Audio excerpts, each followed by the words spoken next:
So as you all know, we have been dealing the book of Acts.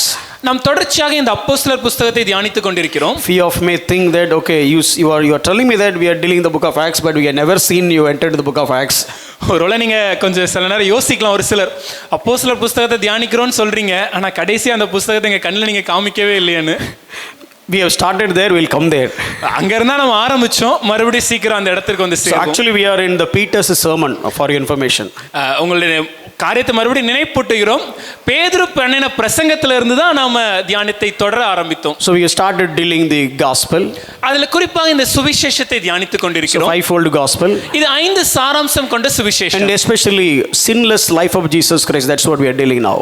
அதிலும் குறிப்பாக இப்பொழுது இயேசு கிறிஸ்துவின் பாவமில்லாத வாழ்க்கையை குறித்து தியானிக்கிறோம். And how did he overcome the temptation? இயேசுவானவர் தன்னுடைய வாழ்வின் காணப்பட்ட சோதனைகளை எப்படி மேற்கொண்டார்? So the way he thinks, அவருடைய சிந்தனையின் மூலமாக, moved by the word of God. அவர் வார்த்தையினாலே செயல்பட்ட ஒரு மனிதர். So we started learning now what we need to think.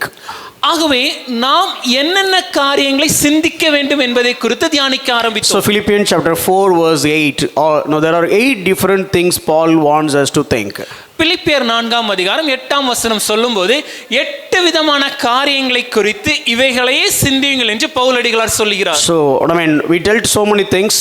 இதுல अनेक காரியங்களை தியானித்தோம். But predominantly, if you not become a matured believer, you will not be able to think in that way. அதுல குறிப்பா சொல்லணும்னா, ஒரு முதிர்ச்சி அடைந்த இல்ல ஒரு தேறின கிறிஸ்தவராக நாம் இல்லாவிட்டால் இப்படிப்பட்ட காரியங்களை, இந்த 8 காரியங்களை நம்மளால சிந்திக்க முடியாது. Because God wants us to think. ஏனென்றால் தேவன் நாம் சிந்திக்க வேண்டும் என்று எதிர்பார்க்கிறார். It is not something emotional or enticing experience, but God wants us to be sensible. இது ஏதோ உணர்ச்சி வசப்பட்டு செய்கிற பரவச காரியங்கள் அல்ல, சிந்தனையோடு சீரிய திறனோடு எடுக்கிற முடிவுகள். So your spiritual maturity is based on the way you think. ஆகவே நம்முடைய ஆவிக்குரிய முதிர்ச்சி எதன் அடிப்படையில் காணப்படுகிறது என்றால், நாம் எதை சிந்திக்கிறோமோ அதை பொறுத்து. So before you dealing, Philippians chapter 4:8, if you read all the passages before that, that is talking about the spiritual maturity. பிலிப்பியருக்கு எழுதின நிருபம் 4ஆம் அதிகாரம் 8வது வசனத்தை வாசிக்கும் முன்பாக அல்லது தியானிக்கு முன்பாக அதற்கு மேலே இருக்கக்கூடிய 7 வசனங்களை வாசிச்சு பார்த்தோம்னா, அது ஒரு ஆவிக்குரிய முதிர்ச்சி அடைந்த கிறிஸ்தவனை குறித்து பேசுகிறது. So if you read Philippians chapter 4 verse 2, it's talking about the oneness. 4ஆம் அதிகாரம் 2ஆம் வசனத்தை பார்க்கும்போது ஒரு மனதை குறித்து அது பேசுகிறது. And 4:4 it talking about joy, rejoice. 4ஆம் அதிகாரம் 4வது வசனம் சந்தோஷமாய் இருப்பதை குறித்து பேசுகிறது. And the 5th verse is talking about the moderation of us. 5வது வசனம் சாந்த குணத்தை குறித்து பேசுகிறது. And the 5th verse is also talking about the nearness of God. அது மாத்திரமல்லாமல் அதே 5வது வசனத்துல தேவன் நமக்கு பட்சமாய் இருக்கிறார் என்பதை உணர்த்துகிறது. We dealt all that. Now we are studying about do not be anxious, do not worry. இந்த எல்லா காரியங்களும் தியானித்து விட்டு அதற்கு அடுத்த வசனத்தில் இருக்கிற கவலைப்படாதிருங்கள் என்ற ஒரு காரியத்தை குறித்து சிந்திக்க ஆரம்பித்தோம். If you want to become a mature Christian, you need to have all these qualities. ஒரு முதிர்ச்சி அடைந்த தேறின கிறிஸ்தவராக நான் மாற வேண்டும் என்றால் இந்த எல்லா குணநலங்களும் என்னுடைய வாழ்வில் காணப்பட வேண்டும். So my personal opinion, maybe all the other qualities, okay, somehow we can manage, but it is very hard not to be worried. என்னோட தனிப்பட்ட கருத்து என்னன்னா, இதற்கு முன்னாடி சொன்ன மற்ற எல்லா காரியங்களையும் குணநலன்களையும் ஏதோ ஒரு விதத்தில் நம்மளால செய்யற மாதிரி காமிச்சிக்கவாத முடியும், ஆனா கவலைப்படாமல் இருக்க முடியுமா? Bible says don't worry. வேதம் சொல்கிறது கவலைப்படாதிருங்கள், don't fear, பயப்படாதிருங்கள், God is in control, தேவன் சகலவற்றையும் கரத்தில் உள்ளது, all work together for your good, சகலமும் உங்கள் நன்மைக்காகவே நடந்தேறுகிறது, when enemy means for evil, God will turn it to good. சத்துரு தீமை செய்யும் நினைக்கும்போது தேவன் அதை நன்மையாகவே முடித்தார். Yeah, that's true, but how come it is? ஐயா, இதெல்லாம் உண்மைதான், ஆனா இது எப்படி செய்யறது? I know all these things, but still it is hard for me not to worry. இந்த எல்லா காரியங்களும் எனக்கு நல்லா தெரியும் ஐயா, ஆனாலும் கவலைப்படாம என்னால இருக்க முடியலையே. Then we started dealing the do not worry passages. அதை தொடர்ந்து வேதத்தில் எங்கெல்லாம் கவலைப்படாதிருங்கள் என்ற காரியத்தை வாசிக்கிறோமோ அதை தியானிக்க ஆரம்பிச்சோம். So two different categories when it comes to do not worry. இந்த கவலைப்படக்கூடாது என்ற காரியத்தை வேதத்தில் தேடணும்னா 2 விதமான பகுதிகளாக அதை பிரிக்க முடியும். The first one is related to worldly worries.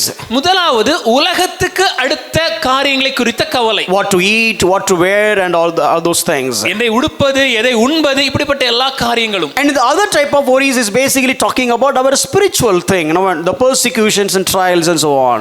இன்னொரு விதமான காரியங்கள் அதனால் நம்முடைய ஆவிக்குரிய காரியங்கள், அதனால் வரக்கூடிய உபத்திரவங்கள், அதற்கு இருக்கக்கூடிய போராட்டங்கள் அனைத்தும். So we have dealt all those passages. இந்த எல்லா வசனங்களையும் நாம் ஏற்கனவே தியானித்து So விட்டோம். if you look at the conclusion based on these passages, இந்த எல்லா வசனங்களின் முடிவரையை நாம் பார்த்தோமானால், so don't keep money as your master, but keep your maker as the master. ஐயா, உங்களுடைய பணத்தையோ பொருளையோ உங்களுடைய எஜமானாக வைத்திராமல் உங்களை படைத்த தேவனை எஜமானாக And வைத்திருங்கள். seek the kingdom of God with all priority. தேவனையும் தேவனுடைய ராஜ்யத்தையும் வாழ்வில் முதன்மையானவற்றாக நாம் தேட வேண்டும். And have the mentality of giving glory to God so that I can lay my treasure in heaven. நான் இந்த வாழ்க்கையில் எதை செய்தாலும் அது தேவனுடைய நான் மகிமைக்கென்றே செய்கிறேன் என்ற மனப்பான்மையோடு நான் வாழும்போது நான் பொக்கிஷங்களை பரலோகத்தில் சேர்த்து வைக்கிறேன். So when we were singing the Reformation song, the chorus is just keep on saying solo di gloria.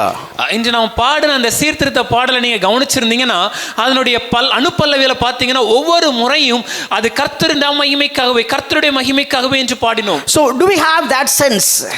அந்த ஒரு உணர்வு இருக்கிறதா? So whatever I do, whatever I say, wherever I am, but every endeavor, okay, am I doing it for the glory of God? நான் எங்கு இருந்தாலும், நான் எதை செய்தாலும், நான் எதை பேசினாலும், எந்த காரியத்தை சிந்தித்தாலும் அது தேவனுடைய நாம மகிமைக்காகவே என்ற ஒரு எண்ணம் எனக்குள் இருக்கிறதா? And am I depending on the maker?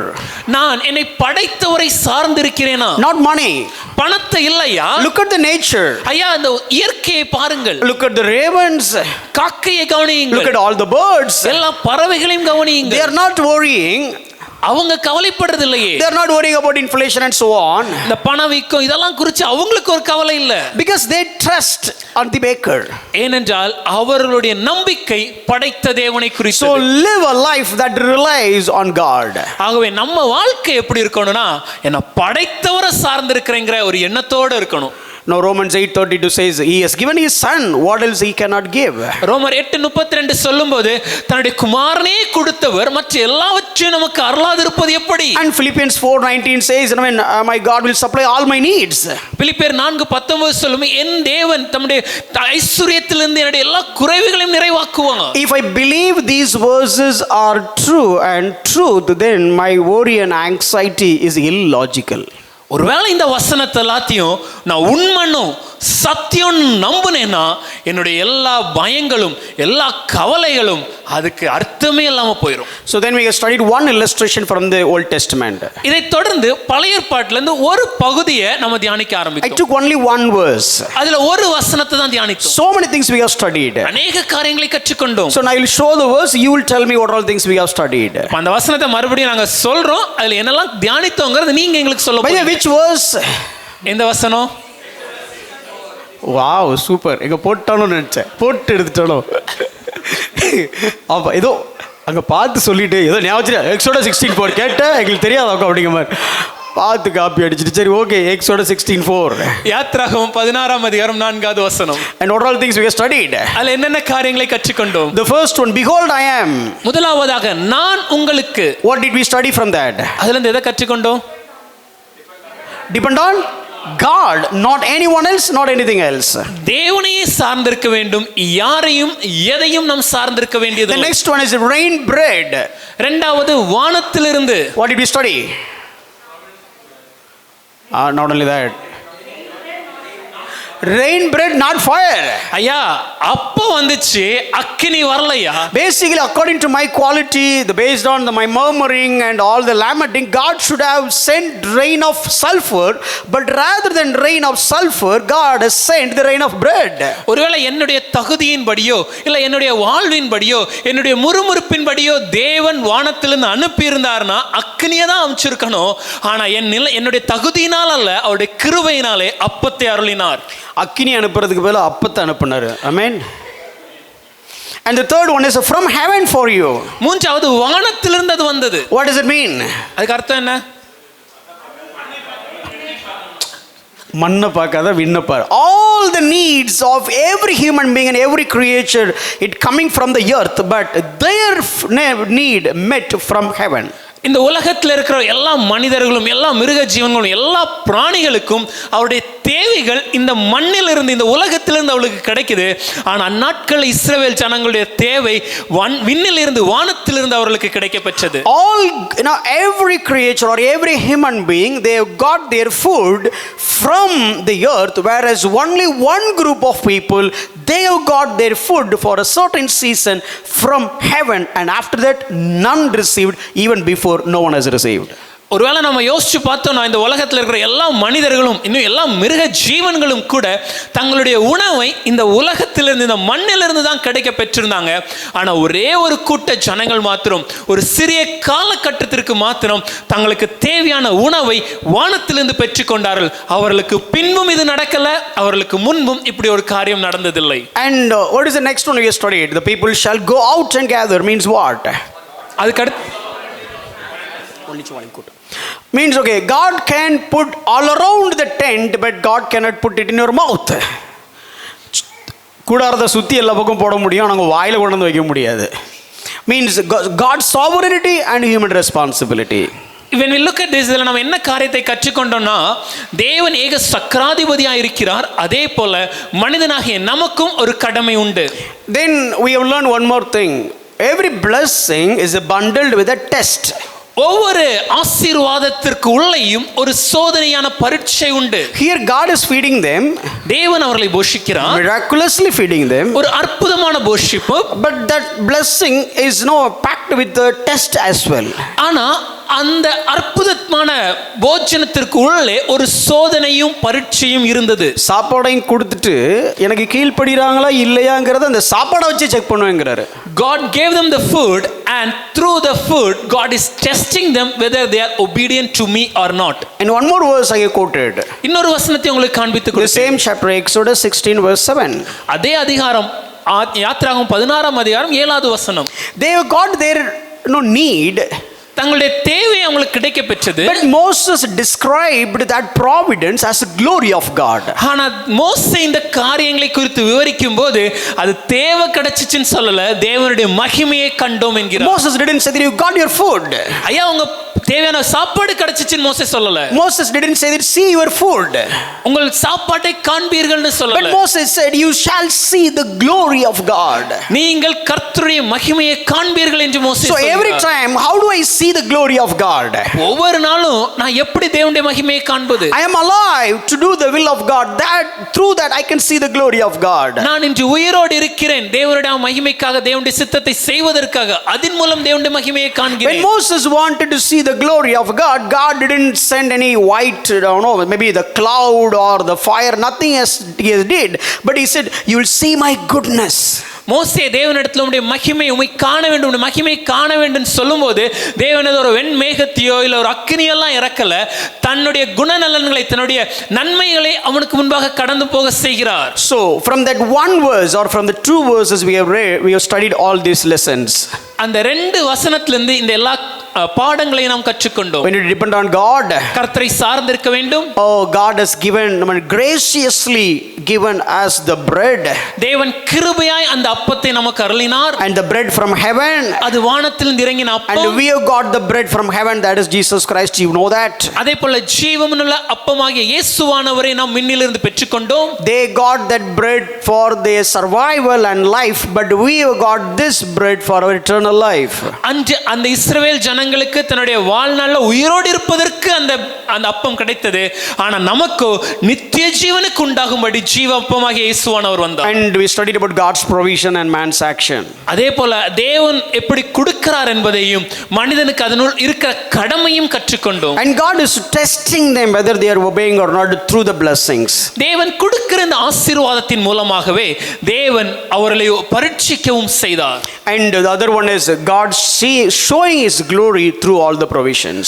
தன்னுடைய இறையாண்மையின் மூலமாக எல்லாவற்றையும் அருளுவதனாலே தேவன் தான் எப்படியானவர் என்ற மகிமையும் விளங்க பண்ணினார். So today I would like to share two things, very important things. இன்னைக்கு ஒரு ரெண்டு காரியங்களை மாத்திரம் உங்களுடன் பகிர்ந்து கொள்கிறேன். I mean maybe it is not like in a sermon, but I want you to see that. ஒருவேளை இது ஒரு செய்தியாக இல்லாமல் இருக்கலாம், ஆனால் இந்த காரியங்களை உங்களுடைய வசனத்துல பார்க்கணும்னு ஆசைப்படுறேன். I plan to finish this do not worry part today, and I need to move on, give thanks. இந்த கவலைப்படாதிருங்கள் என்ற காரியத்தை இன்று தியானத்தை இன்னைக்கோடு முடிச்சிட்டு நான் எப்படி நன்றி உணர்வோடு இருக்க வேண்டும் என்பதை நான் அடுத்த வாரம் சொல்ல விரும்புகிறேன். நீங்கள் ஒரு தீர்க்கதரிசி சார்.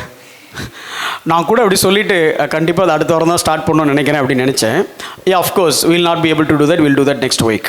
அது அடுத்த வாரம் ஆரம்பிப்போம். லாஸ்ட் வீக்லேருந்து அப்படி தான் பிளான் பண்ணிட்டு இருக்கோம். அதனால தான் last week thank you father song இந்த இப்போ நன்றியோடு நன்றி சொல்லாமல் இருக்க முடியாது. அடுத்த வாரம் ஒரு தேங்க்ஸ் சிங்கிங் சாங் பாடுவோம். ஏன்னா அடுத்த வாரம் தான் இதை ஆரம்பிப்போம். Okay, Exodus 16 verse 15. யாத்திராகமம் 16ஆம் அதிகாரம் 15வது வசனம். Very important thing. ரொம்ப முக்கியமான ஒரு வசனம். I would like to read that verse in two translations. இந்த வசனத்தை ரெண்டு விதமான மொழிபெயர்ப்புல வாசிக்க நான் விரும்புகிறேன். Let's read it from ESV first. முதலாவதாக ஆங்கில ஒரு மொழிபெயர்ப்புல இருந்து வாசிக்க போறோம். When the people of Israel saw it, they said to one another, "What is it?" For they did not know what it was. And Moses said to them, "It is the bread that the Lord has given you to eat." இஸ்ரவேல் புத்திரர் அதை கண்டு அது இன்னது என்று அறியாதிருந்து ஒருவரை ஒருவர் பார்த்து இது என்ன என்றார்கள். அப்பொழுது மோசே அவர்களை நோக்கி இது கர்த்தர் உங்களுக்கு புசிக்க கொடுத்த அப்பம் என்றார். So ESV says, "What is it?" இங்க ஆங்கில மொழிபெயர்ப்பு என்ன சொல்லுதுன்னா இது என்னது. But if you read the same verse in KJV, ஆனா அதே காரியத்தை கிங்ஸ் ஜேம்ஸ் வெர்ஷன் என்ற மொழிபெயர்ப்புல வாசிக்கும் போது it says, "And when the children of Israel saw it, they said to one another, it is manna." இஸ்ரவேல் ஜனங்கள் அதை பார்க்கும்போது இது மன்னா என்றார்கள். So what do you mean by that? One side it says what is it, the other side it says the manna. ஒரு புறம் அதை வாசிக்கும் போது இது என்னது என்று எழுதப்பட்டிருக்கிறது, அதே காரியத்தை இன்னொரு புறத்துல வாசிக்கும் போது அது மன்னா என்று மொழிபெயர்க்கப்பட்டிருக்கிறது. And when you read that verse, you need to understand the emotions of those people. இந்த காரியத்தை நாம் வாசிக்கும் போது அந்த ஜனங்களுடைய மனநிலைமையை நாம் யோசிக்கணும். It says, okay, the children of Israel saw it and they said to one another, what is it? இஸ்ரவேல் ஜனங்கள் அதை பார்க்கிறார்கள், பார்த்து ஒருவரை ஒருவர் நோக்கி இது என்னதுன்றாங்க. So what is it? அப்படியே கேட்டிருப்பாங்க. Now suddenly you are come out of the tent the morning and you have seen so many things, like everywhere, some different kind of thing you could see that. அன்று ஒருவேளை அந்த காலையில் எழுந்திருக்கணும், அவங்க கூடாரத்தை விட்டு வெளியே வந்த உடனே அங்க முழுவதுமாக வித்தியாசமான ஒரு பொருள் அவங்க பார்த்த உடனே எப்படி அவங்க மற்றவங்கள்ட்ட பேசியிருப்பாங்க. Hey, what is it? ஐயா இது என்ன? Hey, what is it? அப்படிலாம் கேட்டிருக்க மாட்டாங்க. They would not ask இது என்ன. They would not ask like that. They would have some exclamation inside, excitement in them, and they wondered, what is it? ஒரு புன்முறுவலோட வித்தியாசமான ஒரு ஆச்சரியமாக ஐயா இது என்னன்னு யோசிச்சிருக்கணும். And let me tell you, a little bit imagination, but let me tell you this. கொஞ்சம் கற்பனையா இதை சொல்றேனே. Already they were hungry. ஏற்கனவே பசியாக தான் இருந்தாங்க. And yesterday only they raised the request. நேற்று தான் ஒரு வேண்டுகோள் வைக்கப்பட்டது. Today morning you have some different stuff all around the tent. இன்று உங்க கூடாரத்தை சுத்தி வித்தியாசமா ஒரு காரியம் இருக்கு. Obviously it came from heaven. Obviously I know that it looks beautiful. ஏன்னா நிச்சயமா அது பரலோகத்துல வந்தனால கண்டிப்பா பார்க்க அழகா இருக்கும் நான் நம்புறேன். I know they will not ask simply what is it. எனக்கு நல்லா தெரியும், சும்மா போயிட்டு இது என்ன அப்படி கேட்டிருக்க மாட்டாங்க. Because man knows man. ஒரு மனுஷனுக்கு இன்னொரு மனுஷனோட இருதயம் புரியும். You know what they have done? அப்ப என்ன பண்ணிருப்பாங்க? What is it? அப்படி எடுத்து டச் பண்ணிட்டு டேஸ்ட் பண்ணிட்டு, because it's hungry. Already they are hungry. ஏன்னா ஏற்கனவே பசி. So they yesterday only requested. நேற்று தான் வேண்டுகோள் வைக்கப்பட்டது. Suddenly so many things. இப்போ வித்தியாசமா நிறைய இருக்கு. So much. அநேகம். So obviously their intention is என்னவா இருக்கும் மாப்ள அப்படி தான் கேட்டிருப்பாங்க. Maybe they have taken it, put something in our mouth. So one translation says what is it? ஒரு மொழிபெயர்ப்பு சொல்கிறது இது என்னது. But the other translation says it is a manna. இன்னொரு மொழிபெயர்ப்புல பார்க்கும்போது அது மன்னா என்று அழைக்கப்படுகிறது. If manna is the food that came from heaven, how did they know the word manna before it came? மன்னா என்கிற இந்த உணவு பரத்திலிருந்து அவர்களுக்கு கொடுக்கப்பட்டதே ஆயின், பரத்திலிருந்து கொடுக்கப்பட்ட உணவை அவர்கள் அறியாதிருந்த போது அது மன்னா என்று எப்படி புரிந்து கொண்டார்கள்? See, later point of time you can find that Moses called this as manna.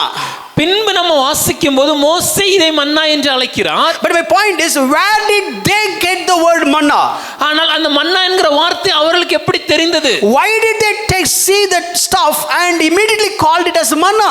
ஏன் அந்த வித்தியாசமான ஒரு பொருளை பார்த்த உடனே அதை மன்னான்னு பேர் வச்சு அழைத்தாங்க? Let's look at the context.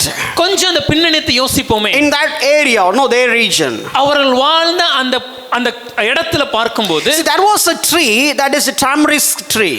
டாம்ரிஸ்க் tree என்ற ஒரு மரம், டாம்ரிஸ்க் மரம் ஒரு இருக்குது. அது நம்ம புளிய மரத்து சவுக்கு மரத்து வகையை சார்ந்தது. பட் நம்ம தமிழ் பைபிளில் தோப்பு அப்படின்னு தான் மொழிபெயர்க்கிறாங்க. ஸோ இந்த Tamil Bible it is translated as தோப்பு, பட் இட் இஸ் மோர்லி அது புளிய மரம் போன்ற ஒரு மர வகையை சார்ந்தது. Genesis 21:33. ஆதியாகமம் 21:33 வசனம். Abraham planted a tamarisk tree in Beersheba and called that place in the name of the Lord. அங்கே ஆபிரகாம் இப்படிப்பட்ட தாமரிஸ்க் தோப்புல ஒரு மரத்தை நட்டார் என்று நாம் வாசிக்கிறோம். And 1 Samuel chapter 22:6, I mean Saul sitting under the tree, that is tamarisk tree, and waiting for David. 1 Samuel 22:6 வசனத்தை பார்க்கும்போது சவுல் ஒரு தோப்பிலே உட்கார்ந்து என்று வாசிக்கிறோம். அதுவும் இதை தான் குறிக்கிறது. So what is it? No, the tree has one unique nature. இந்த தோப்பு என்று அழைக்கப்படுற இந்த மரத்துக்கு ஒரு வித்தியாசமான ஒரு தனித்துவமான குணநலம் உண்டு. During the month of March, April, that season, March April காலகட்டங்களில் so it will exudes or oozes one kind of stuff அது ஒரு வித்தியாசமான ஒரு திராவகம் போன்ற ஒன்று அதிலிருந்து வெளிப்படும். from its trunk and the underneath of leaves. அதனுடைய மர கிளைகளில் இருந்தும் அந்த இலைகள் அடிப்பாகத்தில் இருந்தும். So sometimes it's that is something like a food and kind of medication. அது சில நேரங்களில் உணவாகவும் பயன்படும், அதே நேரத்தில் மருத்துவ குணநலம் உரிய காரியமாகவும் பயன்படும். No, there was a German biologist. ஒரு ஜெர்மன் தேசத்தை சார்ந்த இந்த தாவரவியல் ஆய்வாளர் இருந்தார். He is a scientific explorer. அவர் இந்த காரியங்களை ஆராய்ச்சி செய்கிறவர். Christian Gottfried Ehrenberg. Christian Gottfried Ehrenberg என்ப பெயர் கொண்டவர். So this man has written about it. இந்த மனிதர் இந்த காரியத்தை குறித்து சில காரியங்களை எழுதியுள்ளார். So basically they knew that stuff. அப்படினா இந்த ஜனங்களுக்கு அது என்னன்னு ஓரளவுக்கு புரியுது. So basically there is a tree. ஒரு மரம் இருக்கு. So the tree has oozes during in a particular season some kind of medication and some kind of food. அந்த மரத்திலிருந்து ஒரு குறிப்பிட்ட காலகட்டத்தில் ஒரு விதமான ஒரு திராவகம் போன்ற ஒரு காரியம் அதிலிருந்து வெளிப்படும். அது உணவாகவும் இருக்கு, மருந்தாகவும் இருக்கு. This had happened because some insect punctured the branches and so on. இது எப்போ நடக்கும்னா ஏதாவது ஒரு பூச்சி வந்து அந்த மரக்கிளைகளை போய் ஒரு காயத்தை ஏற்படுத்தினா அப்போ உருவாகும். And it is abundant in rainy season and it is gone. அது மழைக்காலங்களில் அதிகமாக உருவாகும், அதை தொடர்ந்து அது நின்று போய்விடும். So this is what they already seen it. இத இந்த இஸ்ரவேல் ஜனங்கள் ஏற்கனவே பார்த்திருக்காங்க. Okay, and the next one is அதை தொடர்ந்து the quantity of it. அதுல கொடுக்கப்படுற அளவு. If you gather all the manna from tamarisk tree and you put it for weight, ஒருவேளை அந்த தோப்பு என்கிற மரத்திலிருந்து உருவாகக்கூடிய இந்த மன்னா போன்ற காரியம் மொத்தத்தையும் நம்ம சேர்த்து அதை எடை செய்தோம்னா மொத்தம் இந்த entire nation wherever you get you put it all together and just weigh for it, அந்த மொத்த தேசத்துல இருக்கிற எல்லா இந்த மாதிரியான காரியத்தையும் சேர்த்து மொத்தமா எடை போட்டா கூட it is approximately 600 to 700 pounds, that is 315 kg. அது கிட்டத்தட்ட ஒரு 315 கிலோகிராம் எடை அளவுடைய காரியமாக இருக்கும். Have this in your mind. இது உங்க மனசுல கொஞ்சம் வச்சுக்கோங்க. This is already their experience. இது ஏற்கனவே இந்த ஜனங்களுடைய அனுபவம். So where you will get it? எங்க கிடைக்கும்? Tamarisk tree. தோப்பு என்ற இந்த மரத்துல கிடைக்கும். When will you get it? எப்பொழுது கிடைக்கும்? More in rainy season and basically it starts from March, April, that kind of time. அதிகமாக மழை காலத்துல, குறிப்பா சொல்லணும்னா மார்ச் ஏப்ரல் மாதங்களில். How much you get it? எவ்வளவு கிடைக்கும்? So 315 kgs. 315 கிலோகிராம் கிடைக்கும். How many Israelites are here now? இங்க எவ்வளவு இஸ்ரவேல் ஜனங்கள் இருக்காங்க? Approximately 6 lakhs. கிட்டத்தட்ட 6 லட்சம் ஆண்கள். So now look at this excitement. இப்போ கொஞ்சம் இந்த ஆச்சரியத்தை நீங்க கொஞ்சம் யோசிச்சு பாருங்க. So they are coming here. வெளியே வராங்க. What is it? என்னது இது? But the what is it has so much meaning behind it. அந்த என்னதுன்னு கேட்டதுக்கு பின்னாடி अनेक அர்த்தங்கள் உண்டு. One man could have told. ஒருவர் சொல்லிருக்கணும். Hey, it is manna. Do you see that? We have seen it in tamarisk tree. இது பார்க்க மன்னா மாதிரி இருக்கு. நம்ம பார்த்திருக்கோம் அந்த தோப்பு மரத்துல உருவாகும் அத போல. And somebody take it. Yeah, the taste is also like honey. ஒருவேளை இன்னொரு அதை எடுத்து அப்படி டேஸ்ட் பண்ணிட்டு ஆமா இது தேன் பணியாரம் போல இருக்குது. Then one more guy will say that. உடனே இன்னொரு சொல்லணும், Do you have sense? அறிவு இருக்கா? There is no tree here at all. மரமே இல்ல. It's a wilderness. வனாந்திரத்துல Have you இருக்கு. seen any tamarisk tree all around? எங்கயாவது ஒரு தோப்பாவது நீ பாக்கீங்களா? Not tamarisk tree. No tree is available in this ஐயா place. தோப்பு மரம் இல்ல, மரமே இந்த இடத்துல இல்லையே. How can you get it here? அப்படினா இங்க எப்படி இது கிடைச்சிருக்கும்? And another one old man would have said, உடனே இங்க வயசான இன்னொரு சொல்லிருக்கணும், Don't you have sense? அறிவு இருக்காப்பா? And I mean, in our place, I mean, can you collect up to this much? See, look at this much. Can you get it? கொஞ்சம் யோசிச்சு பாரு, அந்த மரத்துல இருந்து வந்தா இவ்வளவு கிடைக்கும், இவ்வளவு எப்படி உருவாச்சு? If you collect throughout the Israel, you will get approximately 315 kg. மொத்த இஸ்ரவேல் இடத்தையும் நம்ம சேர்த்தா கூட 315 கிலோ தான கிடைக்கும். But here you cannot even walk. Everywhere it is there. இங்க நடக்க முடியாத அளவுக்கு நிறைஞ்சு இருக்குது. What is it? என்னது? That is what the meaning. அது காரியத்துல அதுக்கு அர்த்தம். Even it is manna. What is it without the tree? ஐயா இது மன்னாவாகவே இருந்தாலும் மரம் இல்லாமல் தோப்பு இல்லாமல் எப்படி? What is it? You cannot see any insect here to puncture the tree. ஐயா இது எப்படி உருவானது? எந்த பூச்சிகளும் இங்கே இல்லையே மரத்தை காயப்படுத்துவதற்கு. And what is it? இது என்னது? So it's too much. இது அதிகமா இருக்குதே. And what is it? It is not melted. ஐயா இது என்னது? இது உருகவில்லையே. And it is no, everywhere I could see that. இது என்னது? எல்லா இடத்திலும் நான் பார்க்கிறேனே. So what is it? இது என்னது? And I could see that, feel the taste. என்னால அதை ருசிக்க முடியுதே. That is a kind of a medication. ஒருவேளை அது மருந்தாக இருந்தது. But this I can eat it. ஆனா இது எனக்கு உணவாக இருக்குதே. And one would have told more, don't have too much. உன்னை இன்னொரு சொல்லுகிறேன், ரொம்ப சாப்பிட்றாத. பசியில கிடைச்சதுன்னு சாப்பிட்றாத. Don't eat too much because of your hunger. No, you may, no, it may upset your stomach. அதோட வயித்துல ஒரு உபாதை உருவாக்கும். Let's go back and ask Moses. முதல்ல போய் மோசேட்டே கேட்போம். So they have gathered some. கொஞ்சத்தை எடுத்துட்டு வந்து And they came to Moses. மோசே இடத்துல வந்திருப்பாங்க. And then they asked, அப்போ அவங்க கேக்குறாங்க, Moses, what is it? மோசே இது என்னது? Then Moses said, this is the manna, this is the food that God has given from the heaven. அப்பொழுது மோசே சொல்லும்போது இது மன்னா, இது வானத்திலிருந்து உங்களுக்கு கொடுக்கப்பட்ட அப்பம். What is my point here? நான் என்ன சொல்ல வரேன்? Many times பல நேரங்களில் we didn't know or we couldn't understand his provisions which is all around us. தேவன் நமக்கு கொடுக்கிற ஆசீர்வாதங்களை நம்மை சுற்றி அவை காணப்பட்டாலும் பல நேரங்களில் நம்மளால புரிஞ்சிக்க முடியல. We often do not recognize the way God is solving our problems. பல நேரங்களில் தேவன் என்ன வழிகளில் நம்முடைய பிரச்சனைகளை அவர் தீர்க்கிறார் என்பதை நாம் புரிந்து கொள்வதில்லை. Maybe they would have expected like the food they already had. ஒருவேளை அன்னைக்கு அந்த இஸ்ரவேல் ஜனங்கள் எதிர்பார்ப்பு என்னவா இருக்கும்னா, நம்ம இதுக்கு முன்னாடி தினமும் என்ன மாதிரியான உணவை சாப்பிட்டோமோ அதே போல ஒரு உணவு எனக்கு வேண்டும் என்று. My dear friend, many times we want to put a boundary for God and we want God to work in such a way that we want.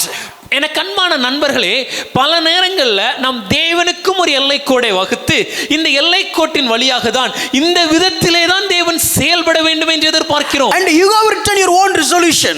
நம்மளுடைய தீர்வுகளை நாமே எழுதுறோம். Sorry, you have written your own solution of the problems. பிரச்சனைகளுக்கான தீர்வுகளை நாமே எழுதிவிட்டு And you are looking for the solution. அந்த தீர்வுகளை நாம் எதிர்பார்க்கிறோம். You are always looking, God, give me that solution, give me that solution, give me that solution. But God's ways are not our ways. பல நேரங்கள் எப்படி சொல்றோம்னா, தேவனே இந்த பதில் எனக்கு தாங்க, தேவனே இந்த பதில் எனக்கு தாங்க, தேவன் இந்த பதில் எனக்கு தாங்கன்னு சொல்றோமே, ஆனா எதை மறந்து விட்டோம் என்றால் தேவனுடைய வழிகள் நம் வழிகள் அல்லவே. So they would have expected something, God will rain the bread. ஒருவேளை அவங்க என்ன எதிர்பார்த்திருக்கணும்னா, வானத்திலிருந்து ஒரு அப்பம் போல ஏதாவது ஒரு காரியம் உங்களுக்கு வந்திருக்கணும் என்று. Or something I'll get like bread. ஒரு அப்பம் மாதிரி பிரெட் மாதிரி ஒன்னு வரும். Or something like some birds. இல்லனா ஒரு பறவை வந்து விழுந்திருக்கலாம். So I will eat. அதை நான் எடுத்து சமைச்சு சாப்பிடலாம். But this is completely new. ஆனா இது வித்தியாசமானது. You have never seen it. பார்த்ததில்லை. You have never experienced it. அனுபவிச்சதில்லை. Your imagination, your expectation is based on the worldly standards, whereas God has different standards and then higher standards. அவங்களுடைய எதிர்பார்ப்பு, அவங்களுடைய தேடல் எல்லாமே உலகத்திற்கு அடுத்த நிலைமையில் காணப்பட்டது. ஆனா தேவன் அவர்களுக்கு அருளியதோ வேறான மேலான ஒரு நிலைய காரியத்தை அவர்களுக்கு அருளினார். See, many times if you are going for on site, பல நேரம் நம்ம வெளிநாட்டுக்கு சென்றோம்னா, so if you go, for example, if you are going for United States, ஒரு உதாரணத்துக்கு நீங்க அமெரிக்க தேசத்துக்கு போறீங்கன்னா, so if you go for a meal, ஒரு சாப்பிட நீங்க போனீங்கன்னா, you will never get rice. அங்க உங்களுக்கு சாதம்லாம் கிடைக்காது. If you get only the Mexican rice, or Mexican meal, only you'll get little bit rice. ஒருவேளை நீங்க மெக்சிகன் மீல் அப்பதான் நீங்க ஆர்டர் பண்ணீங்கன்னா கொஞ்சம் அரிசி கொடுப்பாங்க, நம்ம சோறு கொடுப்பாங்க, அரிசி கொடுத்தா என்ன பண்றது? So basically they will in our meals basically we have this much rice. பொதுவா நம்ம எப்படி சாப்பிடுவோம், நம்ம மதிய சாப்பாட்டுல இவ்வளவுக்கு சோறு, little bit mountain, அது ஒரு மலை மாதிரி குவிச்சு வச்சு, but in the valley little bit chicken, அந்த பள்ளத்தாக்குல கொஞ்சம் சிக்கன் வச்சிருப்போம். அது இந்த சர்வ் பண்றவங்க மத்தியா இப்படி எடுத்து தட்டிட்டு அப்புறம் போடுவான்.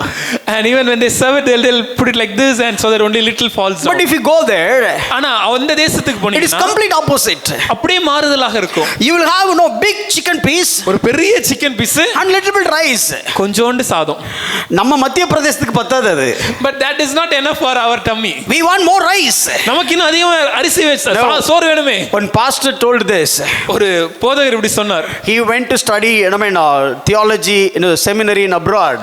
அவர் தன்னுடைய வேத காரியங்களை கற்றுக்கொள்ள வேத கல்லூரிக்கு வெளிநாட்டுக்கு சென்றிருந்தார். So he is longing for rice. அப்ப அங்க எப்போ சோறு கிடைக்கும்னு எதிர்பார்த்தாராம். இந்த டிரான்ஸ்லேஷன் கொஞ்சம் அவர் கேட்டா வருத்தப்படுவார். So basically they will give every day bread, sandwich and salad and so on.